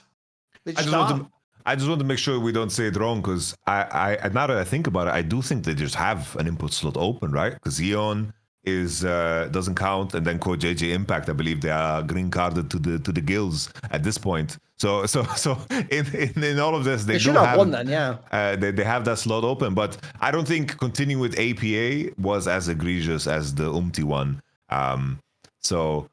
Because at least he showcased moments in time where he was like convincingly the best mid laner in North America at times last year. But you could clearly see that the ceiling wasn't there, and I just think it's extra painful because it's like what is the next generation of players in North America? It's like if KCorp Impact they stop tomorrow, and then let's say Inspired and Whippo have a monster offer from NAVI because they're building a super team, and Caps wants to make a switch, and then suddenly it's like what's left? What is left? And then you look at players like Masu, Busio, there's going to be the first ones to get imported over to Europe. So there's going to be that challenge at some point in time LTA needs to face, that either they open the borders completely to the team, or you're going to have like a North American LEC Super League merger, and that happens, But at that point, it's like LEC is like, what is the benefit for us? We are thriving right now. We're doing well. We are getting rid of all the bad parts, and we are slowly getting partners that help us. So what's the incentive going to be there? It's going to be very interesting to see the future and the development of LTA. It's also hilarious because there only are 3 NA fucking mid laners. Everyone else is just a Korean now. It's full of Koreans, the whole league. So whatever, it is what it is. If I were them, I would just get a fucking European or something. Look, it's too late now, but for next year, I mean, like, just get a good European prospect at mid lane, bring him in. This roster could still run. You've still got some good pieces here. We can bring back Abadage. We bring back Abadage. I don't know about that. That might be a bridge too far. No, this is where I actually can't handle fans. Because when I commented on the Abadage move to fucking SK, that I think is just like such a cynical move. It's like, why bring Rika back to the LEC if you weren't going to commit to him? And if you're not going to commit to him, you didn't want Abadage. No one did. You just signed him at the last minute, almost like to waste the split. And in this case, because you sold the other guy, there's no chance at all for the roster. No, what I hate about that move is, right, I pointed out, like, what a shit move this is. There was dickheads actually going like, what do you mean though? He was really good on 100 Thieves. And what about when he was on First of all, the XL move was 2 years ago, and 100 Thieves was like a fucking half a decade ago. What are you talking about? Like, by that logic, mate, then there's all sorts of fucking players should be in all top teams from 5 years ago. I know that is fucking bonkers, isn't it, mate? What are you talking? It was only like 6 years ago Froggen was really good on Golden Guardians. There we go. Right. Why isn't Froggen on fucking KCorp then? What are we talking about? I know. Listen, if you want to make Vaddy have to up his game, tell him the best Nivea of all time's coming in to play that and leg pot behind him, exactly. Anyway, I'm with you though. Let's fuck LTA. We'll talk about LTA when it actually earns our fucking attention. I reckon we do a little break and do some viewer questions to Raf, yeah? Sounds good. Well, we'll be back in a minute. Right, it is the last segment of the show, which is, of course, viewer questions. And the way you ask a question, it's not in the Twitch chat. It's not in the comments, although, by the way, those are all welcome, of course. But if you want to submit questions to this show, you subscribe to the Last Free Nation Discord, and then we have an area called crew members, because we do the whole pirate theme, the old Pirates of the Caribbean. I got a fucking Last Free Nation. There you go. There's my impression of Captain Jack Sparrow for you for free. There's also, in that section, one channel that says SI questions. Put your question there. If you don't want us to flame your name, don't say that you want your name mentioned, say, please don't mention my name, but everyone seems so far with it. So let's go. Right, here is an interesting question. Jay says, hi, Thorin and Yamato. If you could change one single player, this is for you, on any roster you have coached over the years, this is a mental question, to give you a legitimate chance to win Worlds, which player would you choose and on which team? So is there look, it's a bit of a mean one because he hasn't phrased it the best, but he basically means that if you could like upgrade a position to give you a better chance to win Worlds, what would it be on which team? Who would picking? That's like, it says I'm winning Worlds, I'm going full free range chicken on this. Like I'm taking anybody, and I'm thinking back at the rosters that I had the biggest chance to do so. And probably the biggest impact I had at the World Championship was either I think 2018 probably would be the one where we would have to do something. I mean, you could have got out of that group, right? It was plausible. Like we lost to C9, we just threw 10k gold leads twice, which was disgusting. We beat Genji twice, beat RNG once. But I look at that, and if I either steal Rookie, I love you, Jizuke, but I would steal Rookie because then IG wouldn't have Rookie. I think that would increase my chances then because because then beating IG would be easier. That would be one angle. Or I would have a time machine and I would basically take Canyon from the future and slot him into that 2018 roster. 2022 as well, if there was anything to change, it's so tricky because it's like, if we had, for example, if Upset Keria was playing together bot lane, you know, maybe they could do something in the tournament. But one player's is too big of an ask, man. That's too big of an ask. I need more. I need way more. By the way, the actual sad thing is, it doesn't even need to be that one. Like, if there was a real one, it would be obviously the one we've talked about too many times, the 2021 Fnatic, wouldn't it? I would just like to see the real Fnatic play the fucking tournament. Forget changing a player. I actually think if you look at that Worlds, there was like a chance to do that group, especially. There was a real chance to be in the playoffs. That could have been fun. Sadly, didn't happen. Definitely. Yeah. No, and definitely. And if you came out second, you'd have been on the other side of the group, the other side of the bracket. Would have been a fucking fun one, but never happened, alas, unfortunately. Right. Oh, here's an interesting one. This is a good one. The Morgster says, Yamato, after watching the IEM Cologne finals, how was the experience and takeaways you had from watching CS compared to LoL? And by the way, the person who submitted this question is actually the guy who did the video editing on my little perks piece that you might have seen that I did after you retired. That short, like 3-minute one where I did like a rhyming thing. He did like the editing on that. So he's obviously like a CS fan as well. So what did you think? What's it like contrasted to League of Legends? I loved it. I think the fact that there was a conclusion, you know, the relief of a conclusion, and especially with the result and how everything went down. I think that probably there was no result that would have been like that would have taken away from what actually went down, whether it was Miles winning or Vitality like continuing the streak, like the narratives that were built up onto that point.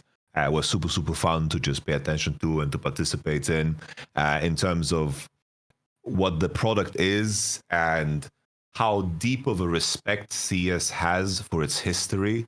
Like when I saw Forrest like bring the trophy in and he had the voiceover, like as a person that watched like in the old era of CS, it's like I was getting tears in my eyes, you know. This was one of the fucking especially all that part where he was saying all that shit as well, Yamato, like, you know, and if I had to, you know, sort of cherish this moment because you'll never know when it's your turn to step to one side and let the others go. And if I could ever stand there with my team, that was fucking baller shit, wasn't it? It was legendary, yeah. That was so insanely relatable, and like it really, like it shook me, like it really shook me, and like every aspect of how it's sold as a product is also so well made. It's like the sponsorship activations are also so seamless and done in a good way, and like with the DHL like opening cases, like all that jazz.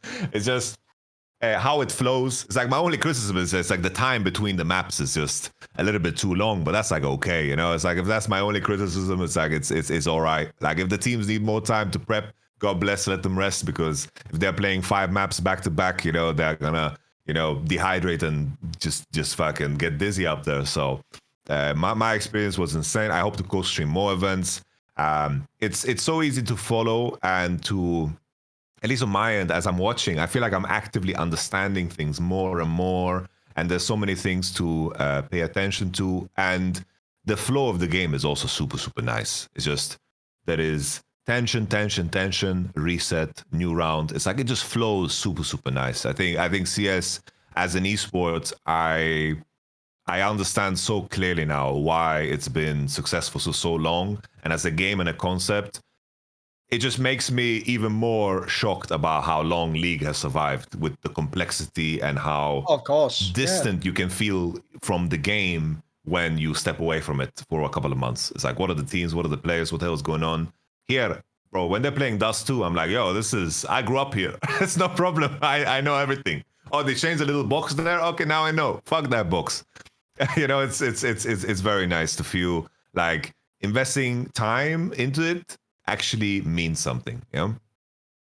I mean, I have actually mentioned to people many, many times. One of the things about CS in that sense is, oh fuck, where was I going with this one? What were you saying just before the end there? What was that? What was that angle you had?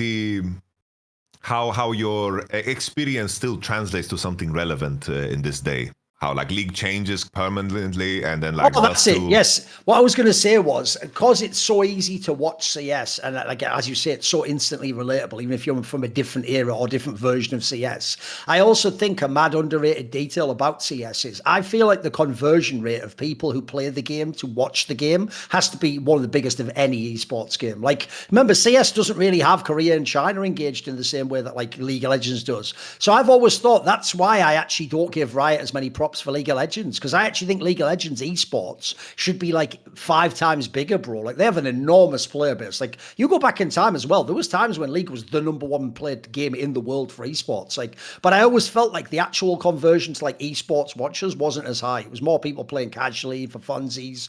Whereas like I feel like first of all, not only do loads of people who play CS watch the CS tournaments, I feel like it's one of the few games that has quite a large audience that doesn't play at all. That just only like because you just like you say, it's more like a sport like football.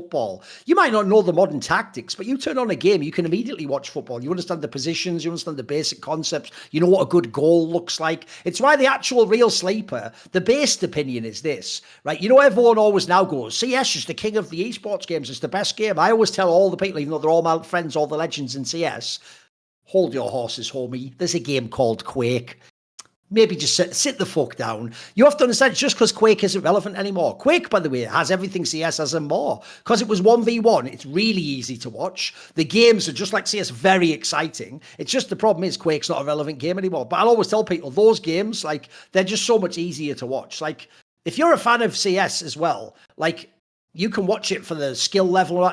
If you even don't understand the game of CS well, just the storylines are fucking awesome because everything's a tournament. Like, think about how sick what I referred to earlier is. You're not just watching, oh, Mouse is playing Vitality. It's like, no, Mouse is playing Vitality and Mouse is #2, but Mouse has never beaten Vitality. And every other time they've lost to them, it was in this way. And look at this last tournament. This guy even cried because he got the storylines right there. You haven't even talked about them. I haven't even told you anything about how they play, what their strengths are. Like, already the fucking narrative, the soap opera storyline is right there waiting for you. And as you can see, it delivers. Like, it was fucking awesome when they won. Even though they didn't win the tournament, that was a fucking big moment for them to get past Vitality. So yeah, thought it was interesting to hear what you said on that.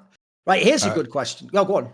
No, I just wanted to add is like even my experience through the client of the game, like in terms of how incorporated esports is also like super nice. Okay. It's like even in Dota, like the fact that you could just open the stream, watch the stream, choose your casters, choose the sound, and like the how easy the transition is from being someone in the game and then watching is also like a very, very crucial point, because I imagine a lot of people were like, oh, I want a souvenir case, I'm gonna tune into the major, and then you're hooked, you know. Like I think the selling point and how they merged the two like audiences, so to speak, was very, very well made. Because compared to the Riot client, it's like the Riot client, it's like you get a notification that they're playing. The incorporation is not at the same level, and I think if they did that better, if I could watch a League in client, I could control the camera and do all that jazz. I think there could have been a much smoother process. I remember back to the League era, there was a point in time where high elo games were just showcased in the client. It was like, oh, this is a high elo game that is happening right now between these players. And just a simple thing like that made people follow the games just because they were there. And I think the experience of what you can extract from your player base, from them being in your live service, is like, that's the goal. It's like, we want to keep people in the client. And then how do you leverage that? The success of that from Riot side is non-existent. It's very, very like poorly made, poorly done. This is a question that's been asked before, but I think it was asked when Monty was here, so you've never answered it, so we'll do it now. Okay. Nadnerb says, if you could sub yourself into any team in LOL history for a game, Wang Sig Hong style, if you know the reference, don't worry if you don't, ignoring language barrier, what team and what role would you choose? Ooh. You can pick a foreign team, you can be Chinese, you can be Korean, you can do any team you want. What are you doing? I already know mine, but let's see where you're going. My mind instantly goes to what was the easiest finals at the World Championship a team won. I had a similar thought. That's what we're thinking along similar lines. So where you go with it's like, how can I go in there and take all the stolen valor, stolen glory? Right. I'll tell you what then, I don't want you to nick mine because maybe you've got a better one. I'll do mine first. Bro, you know already where I'm going with this. I think we're both picking the same one.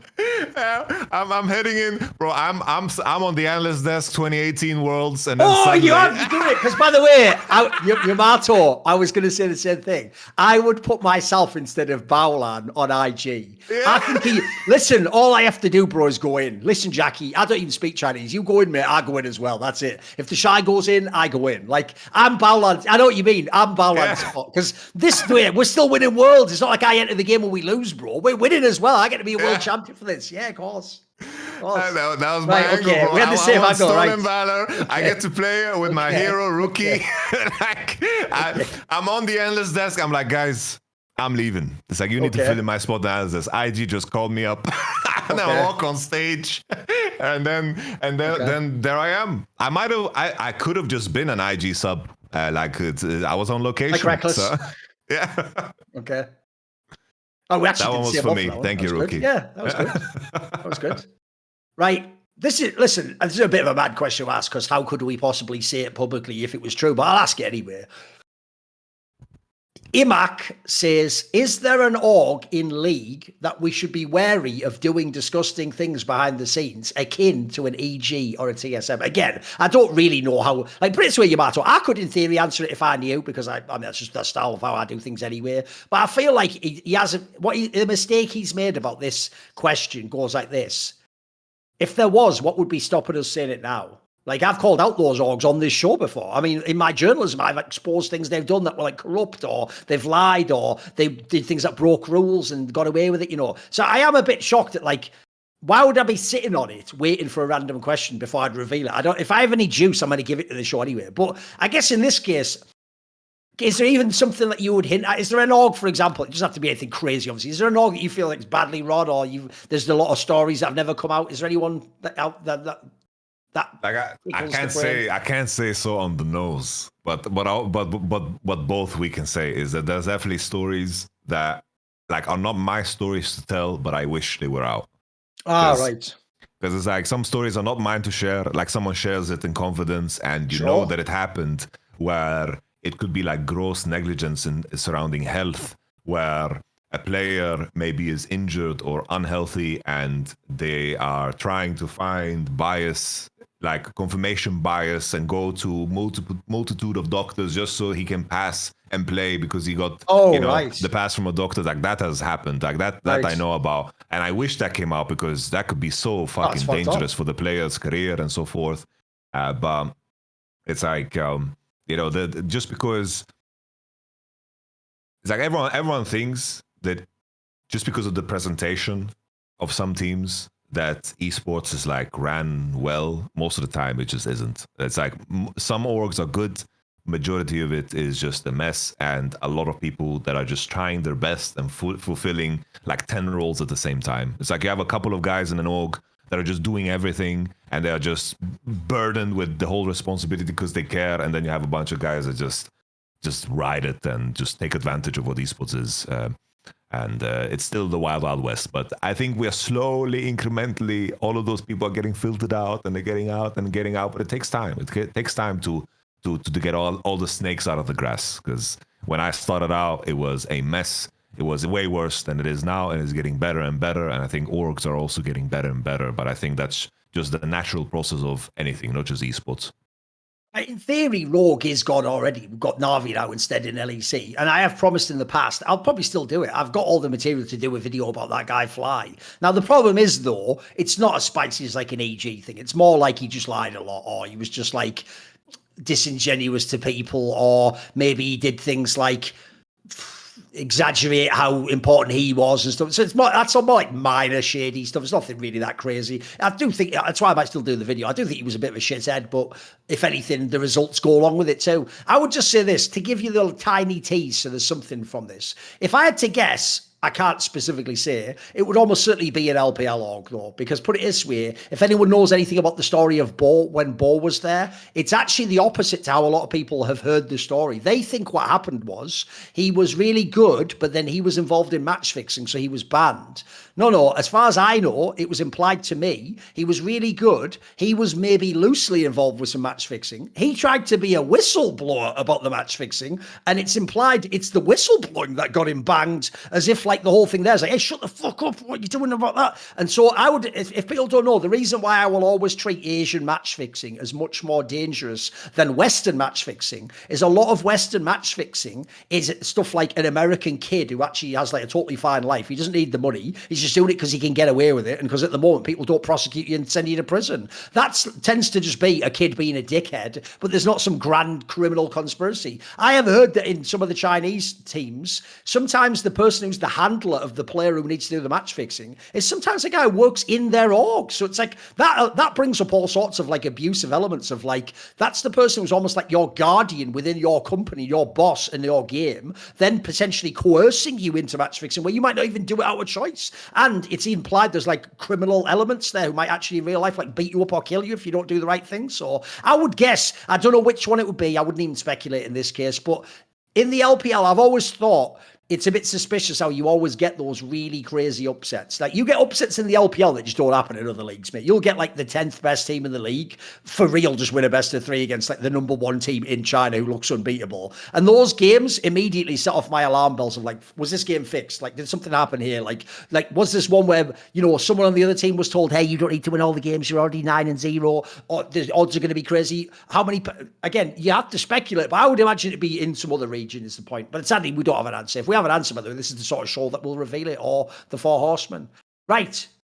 Here's a good one. The dog says, which player's peak do you miss the most? Like, I'll give you the obvious way to reframe this. If you could bring a player today, you want to watch some great league, who are you bringing out at their peak to watch a fucking sick game right now? You know, the tired part of me says, I wish we had Faker's peak. So everyone that says he's the greatest player currently, that's a good take. could be right. Yeah. You know, it's based. that would. And also, by the way, could you even imagine how good Faker would be at his peak on this roster now? Brilliant. They would win everything. Yeah, they'd be amazing. I think that would be dope. That would be super fun. You know, I think.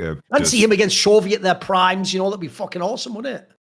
In a strange way, it's like I would even be happy. Like if I could move time in any shape or form to just have more Faker versus Rookie games. Like if I could pull Rookie in his prime and just put him in LCK all those years, I would just be so happy. Otherwise, yes. I don't want to take this question and be too greedy, because I kind of like how some things come to an end, but.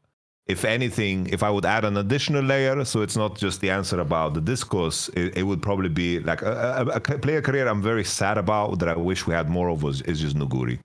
I think that was a story that was just too short-lived, and ending it in the way it did in that 3-year time span, I think he had the potential to be like such a legendary player, which he of course already is, but beyond that in the conversation of being like a best top laner of all time.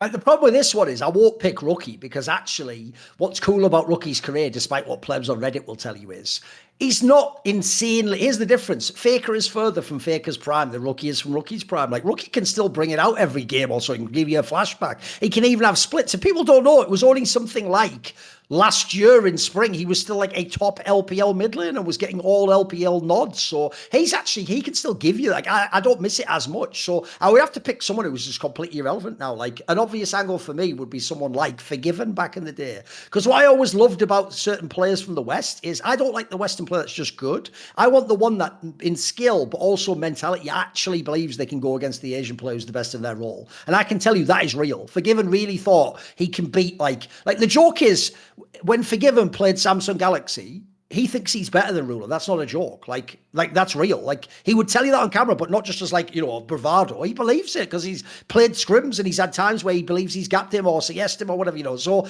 players like that, I think it's almost addictive how fucking sick they are at the game. I'll even say, I actually even thought when Perks played ADC in G2 was fucking amazing too, because even though he wasn't really playing like ADC, he wasn't like playing like fucking traditional bot lane, mate, no ADC's ever done as many genius macro moves as him. Like, some of the shit he was doing was unbelievable. Like, he would just find angles in a fight with zero peel. Like, think about it, right? He would go in, and on a champion that actually a ruler or a reckless would get all the peel on, like fucking Xayah, he would just go in on his own, like it was a solo queue game, and have to find some crazy angle because his team's some super team, so Wonder's not fucking peeling, he's busy fighting himself. Caps is doing all crazy shit.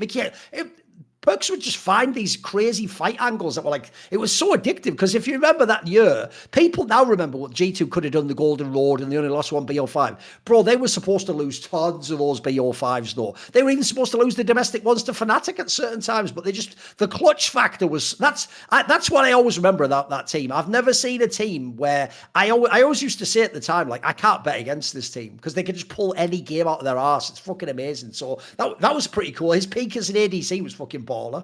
It was very unique, but what a fucking crazy time period to live in. It's mad, wasn't it? Right. Rivals. Let's see. We'll do a couple more, then we'll wrap. Right, look, we've discussed this before, but we'll do it now.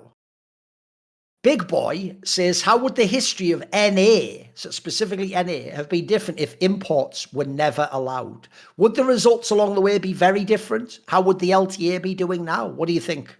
Pure speculation, obviously, on this one. We're doing a Doctor Strange alternate timeline. It's just NA players only there. What do you think?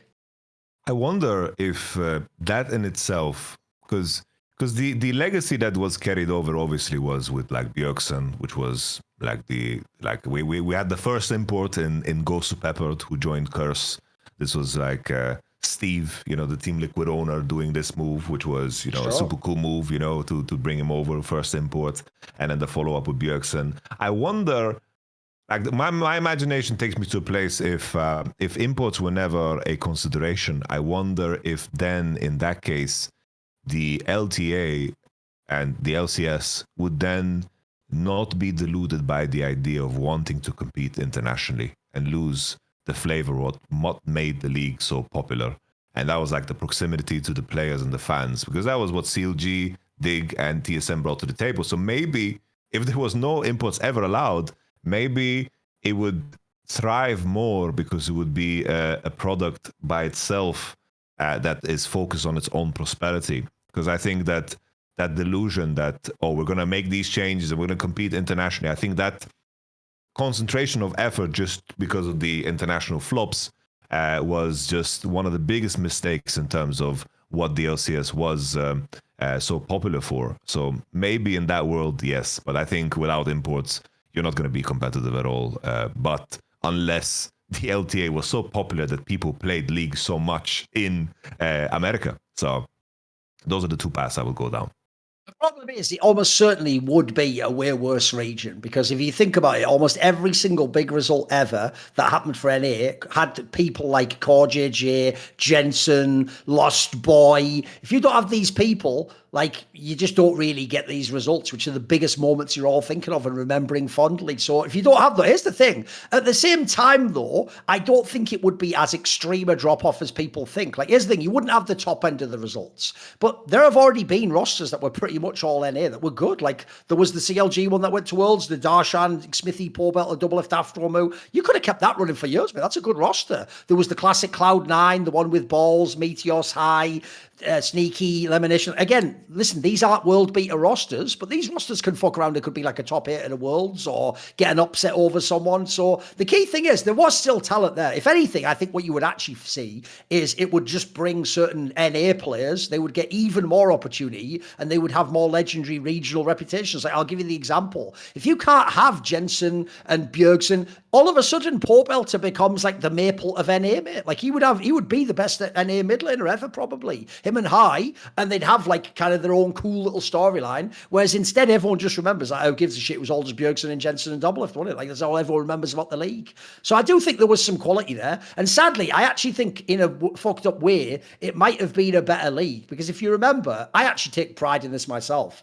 I called out Riot on my talk shows and in my videos and said, you've basically wasted both the Doublelift versus Bjergsen rivalry when they were on separate teams, and then the Jensen versus Bjergsen rivalry. Like, how are you having all these finals with these guys and you're not making that the storyline? Like, which they eventually did. If people don't know, Sven even told the story recently that the whole reason he did that moment with Jensen where he pretended he looked over him and he couldn't see him was because Riot wanted them to do the face-off because they were trying to flex Jensen versus Bjergsen was like the big matchup, wasn't it? And Doublelift versus Bjergsen, and this was like they were, which is what I told them to do all along. But the problem is, Yamato, they started doing that like in like 2019 or something, bro. If you'd have been doing that from day one, they always had a WWE edge on every other region in NA. From day one, you'd have done Hotshot against fucking Dyrus and Reginald against Big Fat GG, and then fucking Wild Turtle against Doublelift. These would have banged. And back then, these guys weren't just big players, mate. It's like, I'll give someone who's a modern fan the analogy. This is like Los Ratones. They were also the biggest streamers at the same time. So the interest in these games was huge. Like, you know this. Back then, the joke is, people who were EU fans used to stay up and watch fucking NALCS. It was actually like a massive league to watch. And part of it was, they had all the personalities, they had all the trash talk, they had all the crazy drama. Like that could have run and been done way better. I always say that's the area I think Riot missed out. They tried to make NALCS like buttoned up and be like, it's the NFL on Sunday and we're really professional. It's America's game. I always thought, no, you wanted it to be WWE. That would have fucking banged, bro. Like that would have been the angle to go with. And I agree with you. If you do it that way, you don't even need to have the world's results. It'd be so interesting just to watch the NA league. It'd be fucking fire. No, I think that's a good angle. I like it. I also do think certain players would have an even better rep because I actually do think people like Smithy and Meteos are some of the best players. Afro Moo, some of these guys are fucking studs, mate. These are really good players at their positions, but they get overshadowed by some of the imports or the imports on their teams. I think people forget how great some of these players were. They were really good. Really good. Right, we'll do one last question. The first person ever to say, please don't read my name out. So it'll be anonymous.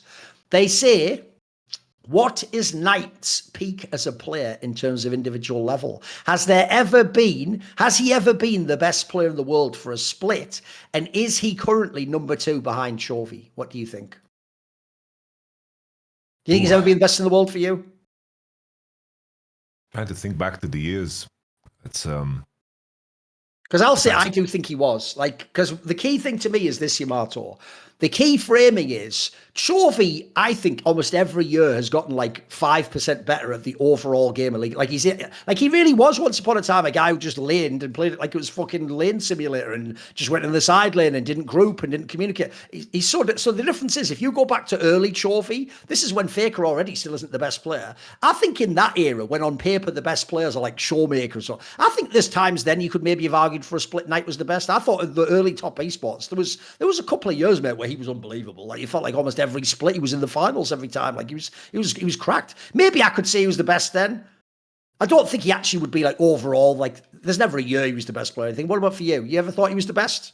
Knight? I'm trying to think back. It's like it's weird because there were splits where he like lost finals to Yagao. Oh, a bunch of times, yeah. And then there was the world stints were just like not good enough. I remember 2020 in particular, even though like leading up to that, I remember like he was doing freaky things on Syndra, he was like nuts. absolutely like freaky things.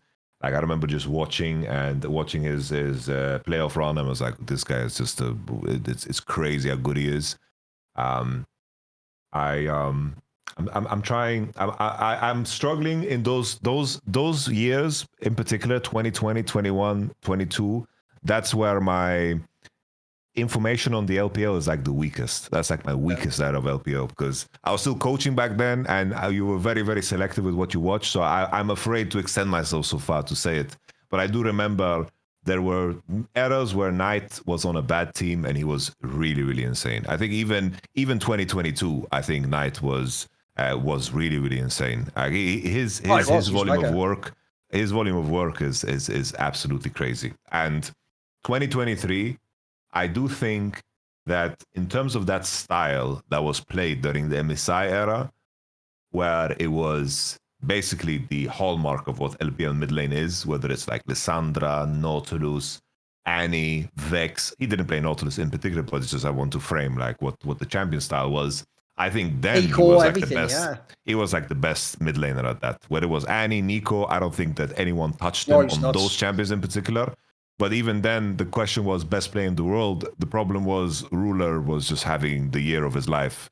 So it's even then. But best mid laner during that era, I think I can say hand over fist, no problem, because Chovy and Faker weren't like doing crazy things in this era. Especially Chovy. Faker was a mean K'Sante, but the Nautilus stint everyone remembers from that MSI. No, I'm with you. I would probably do like summer 2020. I think he was cracked out then. Like, look, I was even the split he won, but when he lost to Yaga, it wasn't his fault he lost, mate. That was even the one he lost in spring where he swapped to top lane to play a fucking matchup, if you remember, because he was doing that back then. No, I'm with you. I also do think when he was in JDG, he was very, very good. It's just the problem is that's when Chovy was also starting to become supernova. So it'd be tight, but I do think there's periods you could say he was the best. I think he was very good at one point in time. What about now? Is he number 2 now behind Chovy? I assume he means for mid laners. Yeah, the tricky thing is for me is in terms of the competition, I do think recently, even though like we have had the games back and forth, I do think just Shanks based off of his international result and what he's done, I have to put him above. I think Knight, it is hard because he is on a weaker team, and I think that he had to do a lot of heavy lifting. But sure. It's just that being qualified to those series and performing in those series needs to mean so much. And I think even though I can say Knight played good in the Ari game against T1, I don't think that he was effective enough. And at some point, I cannot theorize enough to like justify, oh, Knight, if you had a better teammates, you would play good. It's like at that point, I'm just a Redditor, you know? So I have to go with the guys that have shown it in the server, and like a player like Shanks. And I think, you know, and like that, I can't put him second right now. No, I think for the whole year, you have to give Shanks number 2, mate, for mid laners. Look, it's quite clearly Chovy and Shanks for me. But after that, it's not even a clear third person. Then you've got to do them all. It's Faker, it's Knight, it's fucking Zeka. That's a bit more debatable. I guess he has to be in there for the first part, though. Yeah, I guess. Yeah, right? Like a Winter Split, he was a stud. Like he played well. He played good. Like, that's so weird about how life is so easy to forget that in terms of the year. Still, they were the best team in the world for a period there. Yeah, it's strange. Right, that will be it. That will be the end. We'll be back next week. More League of Legends. See you then. See you then.